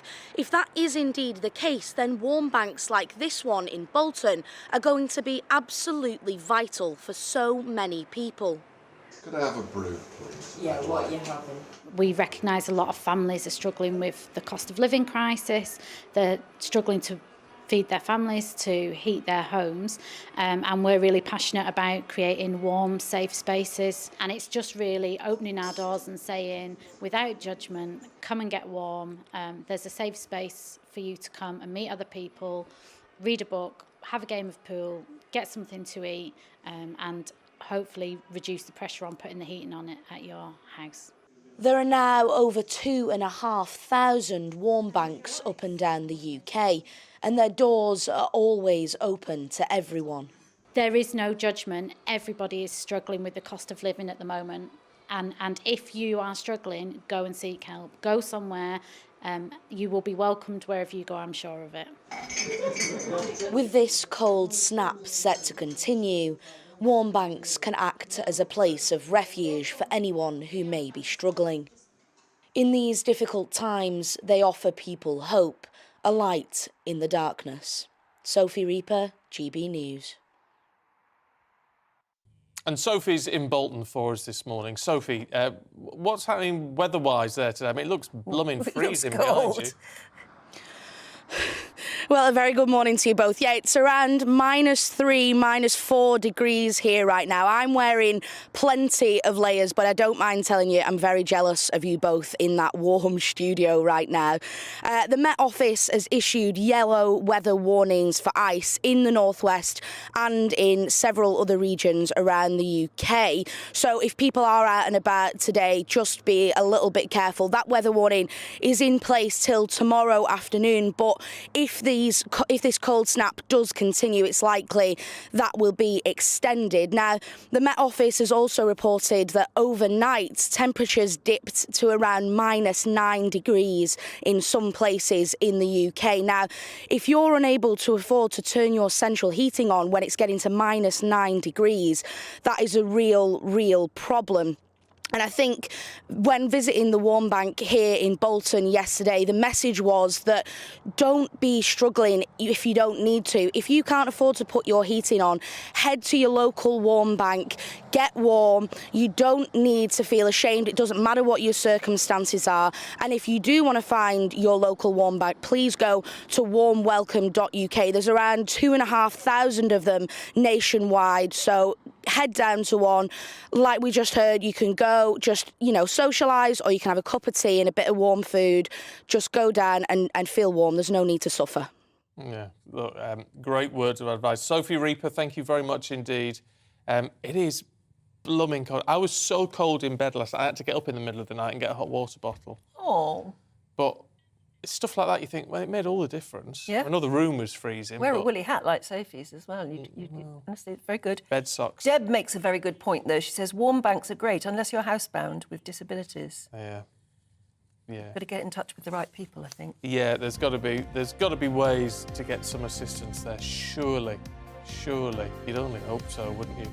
Look, keep your thoughts coming through. GB Views at gbnews.uk. We've got much more to come, including the results of our GB News People poll about the royal family, particularly, of course, Harry and Meghan. Good morning, I'm Luke Mile with your weather forecast, and it's a cold and a frosty start to your Friday morning. A sharp frost in places, scrapers at the ready because we've got snow and ice to contend with over the next few days. You can see the blues across the map indicating that we've got very cold air in place with the winds coming down from the Arctic, so several degrees below where we should be for this time of year. Now, we've got ice warnings in place across parts of Wales, the southwest of England and many eastern counties of England and Scotland through this morning. Also got a snow and ice warning across Scotland. We could see 2 to 5 centimetres at lower levels, more over the higher ground. But once the sun soon gets to work on that, we will see plenty of it through the day, and those ice warnings tending to fade away through the day, with further showers feeding in to these western coasts exposed to the northwesterly breeze. But it's a cold day, 2 to 5 degrees on the thermometer, and as soon as that sun starts to set, our temperatures will plummet away once again. You can see the blue enveloping the map, a very cold night to come. The risk of further wintry showers affecting some western areas, and continuing to see snow and ice across Scotland throughout. Some dense patches of freezing fog forming by the time we get to Saturday morning as well. That could cause some disruption with our temperatures sub-zero, perhaps as low as -10 over the Scottish snow-covered fields. Now, some of that freezing fog will be very slow to clear, and if not persist throughout the day on Saturday. Where it does so, temperatures will stay below freezing. But in the sunshine, again, we'll see plenty of it. Crisp, sparkling sunshine through the day. Temperatures getting up to 2 to 5 degrees. But once again, we continue to see showers peppering our coastal areas, particularly in the north and the west. As we look ahead through the rest of the weekend and into next week, the cold weather stays with us. That freezing fog could be an issue to contend with, and our temperatures staying just a few degrees above freezing. Bye-bye.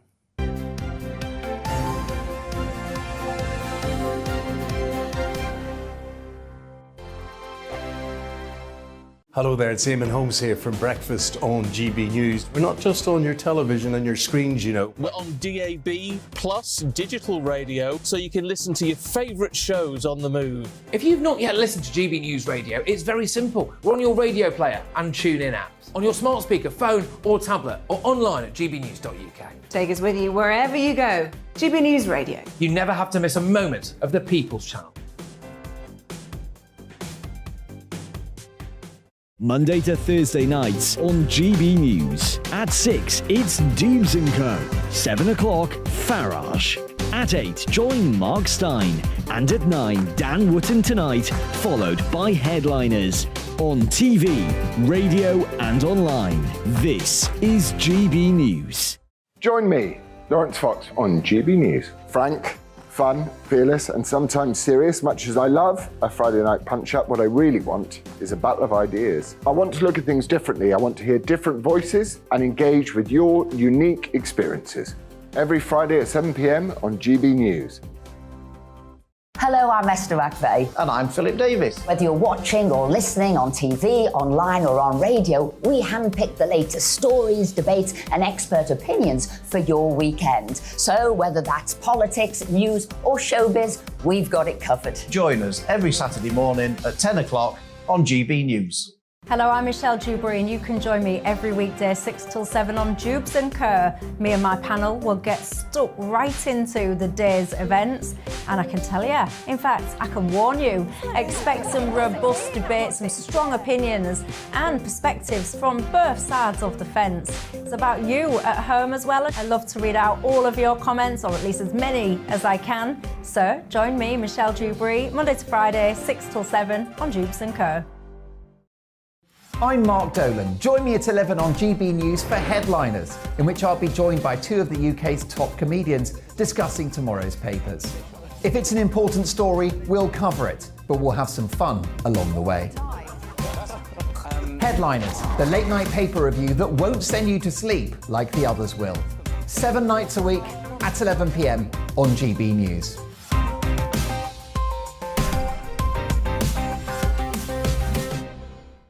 Monday to Thursday on GB News, it's Bev Turner Today from 10 a.m. We're going to be here for you, our GB News family, to keep you up to date, but also make you smile. The guy went from puberty to adultery. And I can't wait to bring a few of my own opinions. I have no time for cultural totalitarianism. We'll engage in passionate, but always polite debate with your thoughts and opinions at the centre of it all. Only on GB News, the People's Channel, Britain's news channel. I'm Mark White. As GB News Home and Security Editor, I cover those key issues that are so important to you. Our authorities, our communities doing all they can to combat violent crime. With the public services under unbearable strain, why are we still failing to control our borders? Defence, the first priority of any government, has been continually hollowed out. Can we trust our politicians to protect the armed forces? Join me, Mark White, on GB News.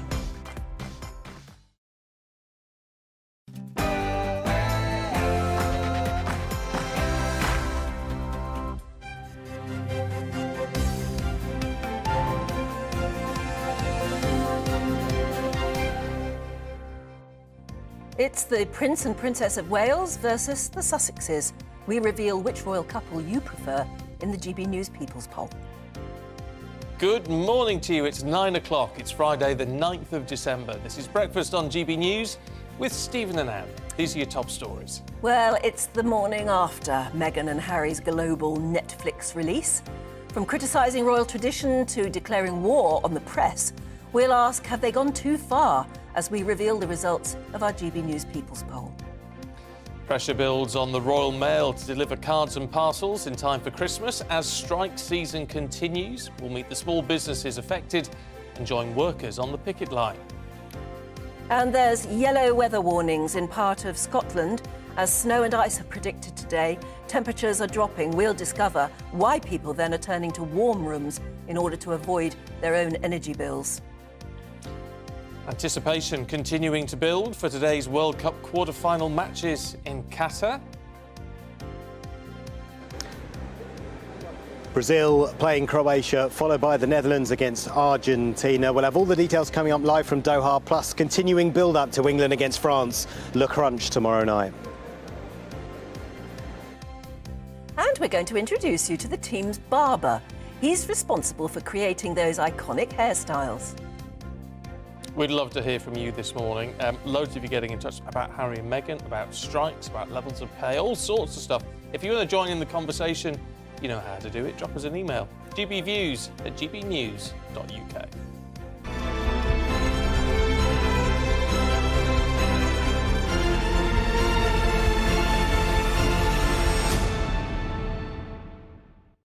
Well, the first 3 episodes of Harry and Meghan's Netflix docuseries dropped yesterday, with many criticising the couple for attempting to bring down the monarchy, or lots of people think that's how it feels. Some are even calling for the Sussexes to be stripped of their titles. Let's have a look at the latest GB News People's Poll.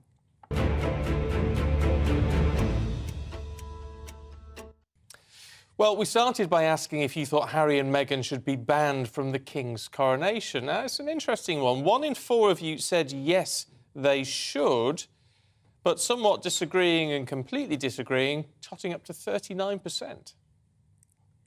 And asked who you believe represents the values of Britain, well over half said Prince William and Catherine over Harry and Meghan, who are only supported by 7%. Meanwhile, 16% completely disagree with Lady Susan Hussey resigning, but 33% completely agree that she should have resigned. Certainly it's what she thought she ought to do, and she did. Joining us now is our very own royal reporter, Cameron Walker. Busy times for you, my goodness. Very busy couple of weeks, yes. Hasn't it been? Well, it's been busy for months, actually, hasn't it? There's so much royal news around. And I suppose to a certain extent, Harry and Meghan are just sort of feeding that. Yeah, I think that's a fair argument, actually. I think it's very easy for them, perhaps, as some people would see it, as being in California in their multi-million-dollar mansion in Montecito, doing these documentaries with Netflix. It's reportedly a $100 million contract. Of course, Meghan's Archetypes podcast on Spotify this week won a People's Choice Award as well. It did? Yeah, it did, in the United States. So I think many people are seeing their lives as idyllic and pretty comfortable compared to most people, whereas obviously here in the UK, particularly in a cost of living crisis when people are having to choose between putting food on the table or heating, it's not going down too well, I would argue. But it's interesting, isn't it? I mean, looking at the polls, I think, paint a bit of a mixed bag in how people are reacting to all of this. But what it does seem to say is Harry and Meghan are out of favour with the British people. I mean, that comes as no surprise, but it's going to get worse after all of this, isn't it? I think perhaps it will get worse. I think it's easy to draw the comparisons between the Prince and Princess of Wales and Harry and Meghan. We saw that the vast majority of people in the United Kingdom believe that Will and Kate represent the values of Britain compared to Harry and Meghan. But just looking at Earthshot, for example, last week, I was in Boston with the Prince and Princess of Wales. They are using their platform to talk about the environment, to talk about early childhood development, youth homelessness, all these causes which they are passionate about and want to genuinely make a difference for. Whereas, on the other hand, you've got Harry and Meghan, who seem to be making the same complaints that they were doing 18 months ago on Oprah about alleged racism, about the way they were treated, allegedly treated, when they were working members of the royal family. And it's kind of an argument of me, or versus, you know, charity work. Yeah. I tell you what, Earthshot was brilliant, wasn't it? I watched the entire programme, I recorded it and watched it. It's available on the iPlayer, by the way. I really do recommend it. It's absolutely brilliant work being done. It was inspiring, and I think what Prince William does well is he doesn't have this doom and gloom rhetoric when it comes to climate change. It's very much about being optimistic and the fact that we can make a difference if we want to. It's all inspired by JFK's moonshots, that trying to put a man on the moon in the 1960s. It's the same idea, trying to repair the planet. And unfortunately, because of this Harry and Meghan documentary and Netflix, of course, the trailer overshadowed part of the Boston trip. We're talking about that rather than Earthshot and the work that the royal family does. Yeah. Well, we shall see what happens when the next... When are we expecting the next one out? About so the next final 3 episodes are on Thursday, which happens to coincide with the Princess of Wales' carol concert at Westminster Abbey. Oh, Lord. So another overshadow for the Princess of Wales. Oh, right. dear. OK. Cameron, for now, thanks very much indeed. Joan in Newcastle says, I didn't watch it because I think mine and many other people's stress levels are through the roof with trying to cope with the cost of living crisis without listening to the whinging of these two. And Maureen says, if Harry and Meghan are invited to the coronation, let them be seated with the public. Ooh. Well, that ain't going to happen, is it? But I know what you mean. I know what you mean. Now, let's turn our attention away from that and to a gang of armed criminals who were about to carry out a hit when they were arrested by authorities. They've now been jailed for a total of 32 years. Yeah, the 5 men, all from the West Midlands, were arrested after their car was stopped in a Birmingham suburb by a specialist firearms team from the National Crime Agency. Now, the footage here is really quite remarkable. You won't want to miss a thing. Here's our Home and Security editor, Mark White.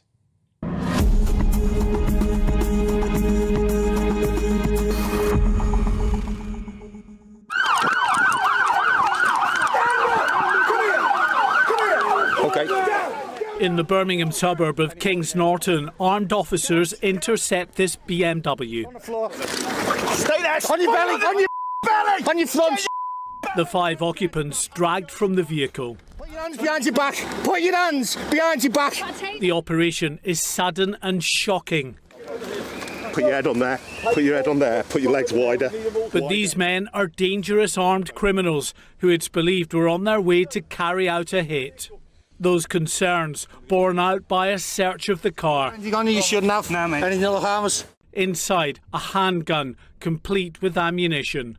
Also found were knives and a sledgehammer in the front passenger footwell. The gang, all from the West Midlands, have now been jailed at Birmingham Crown Court. Their conviction, the result of intelligence received by the National Crime Agency and an operation led by Commander Michael Pope. Given the fact of what was found in the vehicle at the point of the arrest, I think I'm fairly confident they were a dangerous group. I mean, we're talking about 5 individuals, mid-morning, in a community in Birmingham where the weapons themselves speak for themselves, and I've no doubt that at that time, had we not intervened, somebody somewhere had come to some quite serious harm. It was a fast-time operation. Within hours of receiving intelligence on the group, authorities were on their tail. Here, the gang are picking up 2 of their number. As their BMW heads off, not far behind are the specialist armed officers from the National Crime Agency. Further down the road, they move in. Oh, police! Stay where you are! Stay on the ground! On the ground! On the ground! On the ground! Get on the ground! Get on the ground! On the ground! Authorities are convinced that had this armed gang not been stopped, then one or more people would have been seriously harmed. It was good intelligence that led to the disruption of these armed criminals, but for every firearm taken off the streets, there are many more still in circulation. Get on the floor now! Get on the floor! On the floor! This operation in broad daylight happened just yards from where a group of school children were playing. It is a chilling illustration of the way in which these armed gangs operate, with little regard for innocent members of the public. Mark White, GB News, Birmingham. Well, Mark's in the studio with us now. I mean, it is remarkable footage, and when you consider what these men were clearly planning to do. There is no doubt that someone was about to be seriously hurt had the police not intervened at that time. And they were working on fast-time intelligence. They got information that this gang were about to go out and commit some kind of a hit. So they had to assemble the troops very quickly and then intervene. They had no choice but to pull them over in the street. They tried to look for the safest possible area to do it. But there was a kids' playground with children out there playing not far from where they stopped. Well, yes, I was looking at the houses at the back, just ordinary families' houses, and you think that a dangerous gang like that are in your midst without you knowing. Yeah, and you don't know where they were going to... Driving a posh BMW. You don't know where they were going to commit this hit as well on one or more people, probably, obviously, in broad daylight, probably in a city centre street, and all kinds of people that could have been in harm's way. And it's all been driven by drugs. It's the drugs trade that these gangs are involved in, fighting over turf, trying to get their slice of what is a very lucrative market for the criminals. Which does beg the question, what is happening with the war on drugs? I mean, I know there's the county lines police group that looks specifically at county lines and what have you. But are the police actually making any serious headway on the drug culture? They do from time to time, but it's just a never-ending battle in terms of, as I say, what is a very lucrative trade. Right from the get-go, from taking the supply of drugs from the likes of South America for cocaine, from Afghanistan for heroin, right the way through that chain, right to the street seller. It's very lucrative for all those involved. It's high risk for them. They can get arrested, even killed, but they're willing to take that risk if they can get a slice of that money. It's amazing, isn't it? We're all used to seeing police action scenes in fiction, in dramas and things on the telly. To actually see the real thing happening with a real gun inside a car, inside a car in suburban Britain, it's quite a shock. No, it absolutely is. And that's the thing about this. We've seen, as you say, it's on television now. Increasingly, we get these kind of fly-on-the-wall police documentary series where you will see, police chases and things like that. But actually, to see the armed police, they now have these cameras, usually on the caps that they wear, so you are literally getting a sort of policeman's eye view of what they're seeing as they're dealing with armed criminals. And even in these documentary series, you don't normally see this kind of material. Because it's been to court, because these individuals have now been jailed for a total of 32 years between them, that material can be released now. And it is a sobering insight into the day-to-day reality of life on the front line for police, facing up to these armed criminals. Yeah, absolutely. Mark, really good to see you, as always. Thank you. Do stay with us. We've got lots more to come, including the Three Lions barber, the one who's responsible for the players' iconic hairstyles.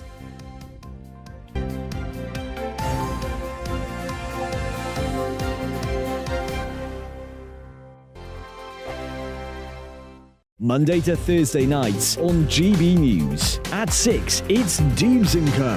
7 o'clock, Farage. At 8, join Mark Stein. And at 9, Dan Wootton Tonight, followed by Headliners. On TV, radio and online. This is GB News.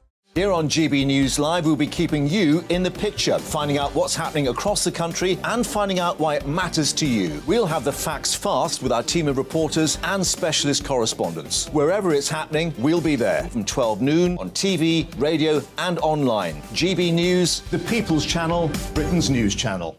We are GB News, the People's Channel. Why not take us home with you by visiting the GB News shop at gbnews.store? You'll find all the official merchandise, a really good present actually for yourself, your friends or your family. We ship across the UK mainland at no extra cost. GB News, the People's Channel. Join my show Farage, 7 p.m. till 8 p.m. Monday through Thursday, and there you will get opinion, analysis, debate, and I'll cover stories that nobody else dares to touch. You've been cancelled. Join the club. Oh my goodness me. And then for the last 15 minutes, talking pints. We're over a drink. We have a civilised conversation with someone. We very often disagree, but we do it in a grown-up way. Come and join me on Farage. Monday to Thursday on GB News, it's Bev Turner Today from 10 a.m. We're going to be here for you, our GB News family, to keep you up to date, but also make you smile. The guy went from puberty to adultery. And I can't wait to bring a few of my own opinions. I have no time for cultural totalitarianism. We'll engage in passionate, but always polite debate, with your thoughts and opinions at the centre of it all. Only on GB News, the People's Channel, Britain's news channel. Hi there, it's Stephen and Anne. At breakfast from 6 a.m, you'll always be caught up with everything you need to know, the latest headlines, opinions and debates. We'll bring you the good news and the bad, but most of all, we're here for you. Remember, send in your views and let us know what you would like us to talk about. That's because we're your news channel. And every morning at 6 a.m, it's breakfast on GB News.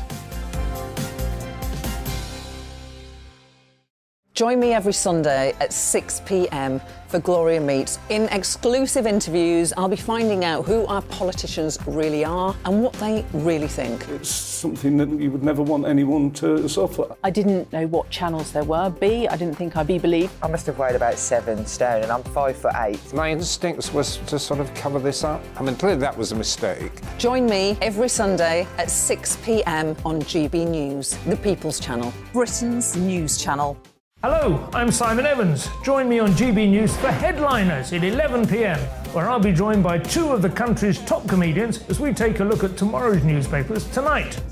If it's a big story, we'll be covering it, I guarantee, but we'll also have some fun along the way. That's GB News Headliners at 11 p.m. We won't put you to sleep, unlike some of the other paper review shows out there. So join us, 11 p.m, 7 nights a week.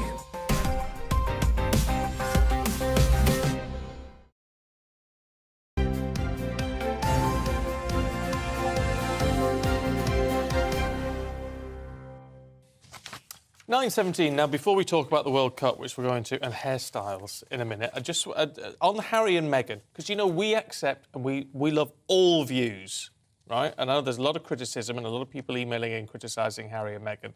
Paul says, I can't see anything wrong with the documentary series. If it's not the truth, what is the palace afraid of? I didn't hear them disrespect the Queen either. People should watch it, make up their own minds, rather than jump on the media bandwagon. Well, it's a fair point, Paul. Yeah. Harry says, I think the media's response to the Harry and Meghan series only goes to show that there is an element of truth to what they have to say. Add to that the continuing race row coming out of Buckingham Palace, and we have to accept that the royals have not learned to keep up with the times. Meanwhile, Dawn in Leicester, morning Dawn, says, if Harry and Meghan are so unhappy with their lives, please let them know I could swap with them. They can come and live in my council house and have my life any time they want. We'll keep your thoughts coming through. GBviews at gbnews.uk, but it's time now to get the very latest from the World Cup.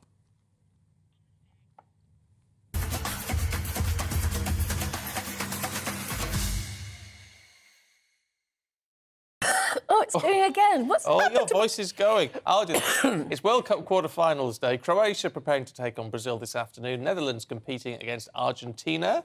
Shall we cross over to Doha, where our reporter Paul Hawkins is waiting for us? Hello there, Paul. Hi. Excitement building for today's games. Yeah, definitely. Basically, there's some football to watch, which we've been missing at the World Cup for the last couple of days. But we kick off with 2 belting quarter-finals today, and this should give you a clue as to who's playing. This is like the South American sort of football area. We're in Musharraf, which is just across the road from the souk, Waqif, just down there.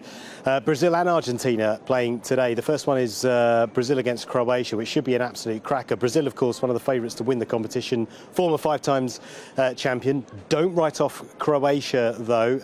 World Cup finalists last time out in Russia, very experienced, decent squads, led by Luka Modric, 37 years young. So they'll be decent opposition for the Brazilians. And then later on, we've got the Netherlands against Argentina, which should be fantastic one to watch. A rerun of the 1978 World Cup final, which the Netherlands lost. So, yeah, it should be 2 great games today. And then, of course, tomorrow night, we're looking forward to England against France, which should be a decent one as well. So, you know, some great quarterfinals to look forward to this weekend. And, of course, before England take on France, we've got Portugal against Morocco. Well, thanks very much. Well, of course, the England squad are behaving beautifully on the pitch. Yes. It's got to be said. But boy, don't they look slick. They do. They do very much at the moment. Nice Why is that? hairstyles. Great hairstyles. Yeah, well, they've taken their barber with them.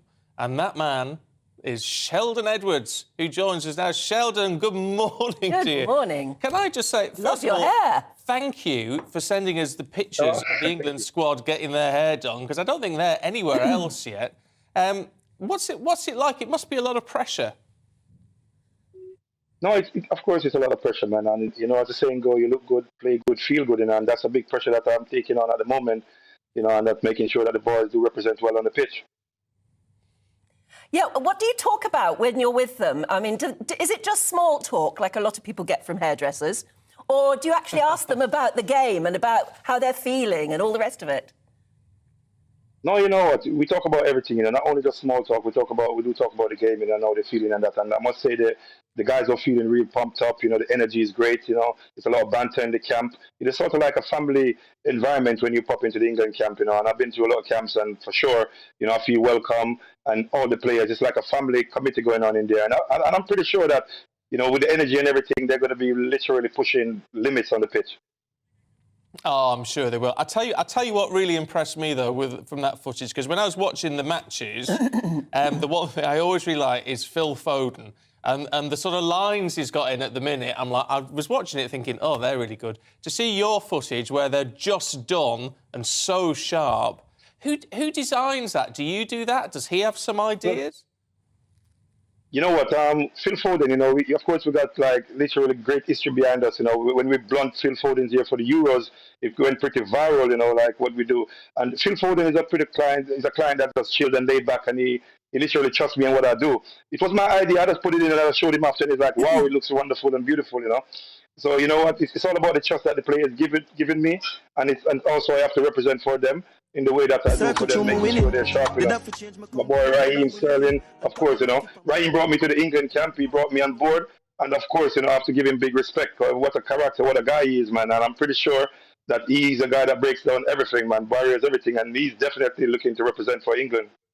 It's interesting, we were talking earlier about the fact that a footballer, when he's on the pitch, obviously is wearing his gear, his what do they call it? Gear. Kit. So the only way they can make a big statement is by their having an unusual hairstyle. So your job is really important to them. Yes, my job is definitely really important, man, for the players, and that's why I'm out here with FIFA. You know, because I've got a series on FIFA Plus. You know, the HD Cut show, which is like rated #1 on the FIFA Plus platform, where I'm with players, you know, showing them the lifestyle, the haircut, etc. So my job is definitely a difficult one and something that I do take time to execute well when I'm with the players, and it's great. It's great to see them looking on the pitch and actually playing good, you know. I get more fun just watching them running around looking good than actually seeing them play out there, man. Of course, that's just my job anyway, and after my job, it's their job. I pass it on to them and they go out there and represent well. You said you were brought in by Raheem into all of this. I mean, what a week he's had. Well, a week and a bit now. I mean, terrible. I know he's obviously back out there now and hoping to be playing tomorrow. He must be a solid fella to go through all of that with and his family and then decide to come back out again. You've got to wish him all the best. No, you have to wish Raheem all the best, and you have to respect a player like Raheem Sterling because he stands up for every occasion. And I know that he's a strong character and a strong person, And, not only just a family person, as you see that he went back to the UK to make sure that he represented for his family. And the way he loves his country and respects his teammates, he's coming back to make sure that he finished what he started. You got to respect a player like that, being knocked down and bounced out many times, and he stands up strong. He's a born winner, man, and I got to respect Ryan Sterling for what he's doing, man. And you know what? You got to know that the teammates, they're behind him. The coach, of course, the manager, everybody's behind him. And I'm pretty sure the country's behind him, man. And I can't wait to see him out there representing for us, man. Yeah, absolutely. I tell you what, Sheldon, it's been a joy to talk to you. Thanks for sending the pictures through. Yes, thank you. If you ever want a head to practice anything new on, you can have this one. I'll try it out here. Okay, let's go. Anytime you like. Probably when I'm back, man. Great to talk to you. Thanks very much. Yeah, and fingers crossed for tomorrow. Yeah. Oh, what a nice fella. Yeah, isn't he? I love his Liked hair him a as lot. well. Yeah. Look, that's it. We're back tomorrow morning at 6 o'clock. Tom Harwood's here with the briefing in just a moment. Good morning, I'm Luke Mile with your weather forecast, and it's a cold and a frosty start to your Friday morning. A sharp frost in places, scrapers at the ready because we've got snow and ice to contend with over the next few days. You can see the blues across the map indicating that we've got very cold air in place with the winds coming down from the Arctic, so several degrees below where we should be for this time of year. Now, we've got ice warnings in place across parts of Wales, the southwest of England and many eastern counties of England and Scotland through this morning. Also got a snow and ice warning across Scotland. We could see 2 to 5 centimetres at lower levels, more over the higher ground. But once the sun soon gets to work on that, we will see plenty of it through the day, and those ice warnings tending to fade away through the day, with further showers feeding in to these western coasts exposed to the northwesterly breeze. But it's a cold day, 2 to 5 degrees on the thermometer, and as soon as that sun starts to set, our temperatures will plummet away once again. You can see the blue enveloping the map, a very cold night to come. The risk of further wintry showers affecting some western areas and continuing to see snow and ice across Scotland throughout. Some dense patches of freezing fog forming by the time we get to Saturday morning as well. That could cause some disruption with our temperatures sub-zero, perhaps as low as -10 over the Scottish snow-covered fields. Now, some of that freezing fog will be very slow to clear and, if not, persist throughout the day on Saturday. Where it does so, temperatures will stay below freezing. But in the sunshine, again, we'll see plenty of it. Crisp, sparkling sunshine through the day. Temperatures getting up to 2 to 5 degrees. But once again, we continue to see showers peppering our coastal areas, particularly in the north and the west. As we look ahead through the rest of the weekend and into next week, the cold weather stays with us. That freezing fog could be an issue to contend with, and our temperatures staying just a few degrees above freezing. Bye-bye.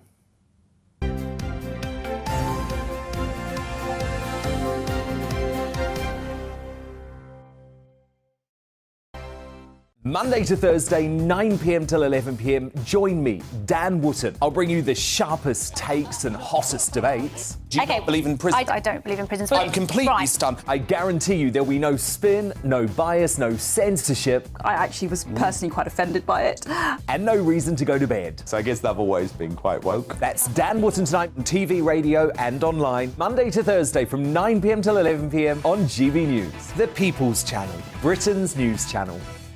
Every morning from 6 o'clock, we'll wake you up with GB News Breakfast with all the stories you didn't know from the night before. So whether it's serious news, entertainment or your own views from all over our great nation, we're here to kick off your day with a smile. The national media should be reflecting and reporting what's happening here. You will notice the northwestern accents. Whether you're with us on TV, radio or online, every morning it's breakfast from 6 a.m. Hope you can join us. Join me every Sunday at 6 p.m. for Gloria Meets. In exclusive interviews, I'll be finding out who our politicians really are and what they really think. It's something that you would never want anyone to suffer. I didn't know what channels there were. I didn't think I'd be believed. I must have weighed about 7 stone and I'm 5'8". My instincts was to sort of cover this up. I mean, clearly that was a mistake. Join me every Sunday at 6 p.m. on GB News, the People's Channel, Britain's news channel. Hello there, it's Eamon Holmes here from Breakfast on GB News. We're not just on your television and your screens, you know. We're on DAB plus digital radio, so you can listen to your favourite shows on the move. If you've not yet listened to GB News Radio, it's very simple. We're on your radio player and TuneIn apps, on your smart speaker, phone or tablet, or online at gbnews.uk. Take us with you wherever you go. GB News Radio. You never have to miss a moment of the People's Channel. My name's Tom Harwood and join me 9:30 a.m. every weekday for The Briefing, your one-stop shop for everything you need to know about what's going on in politics today. I wonder if this is a deal that might need to be like the biscuits in this factory, twice baked. Is there not an opportunity here to win out against the extremes? Tom Harwood, GB News. What are you going to do about it? Things should have been done differently, and they certainly are being done differently. Don't miss it. The Briefing with me, Tom Harwood, 9:30 Monday to Friday on GB News. Hello, I'm Simon Evans. Join me on GB News for Headliners at 11 p.m, where I'll be joined by two of the country's top comedians as we take a look at tomorrow's newspapers tonight. If it's a big story, we'll be covering it, I guarantee, but we'll also have some fun along the way.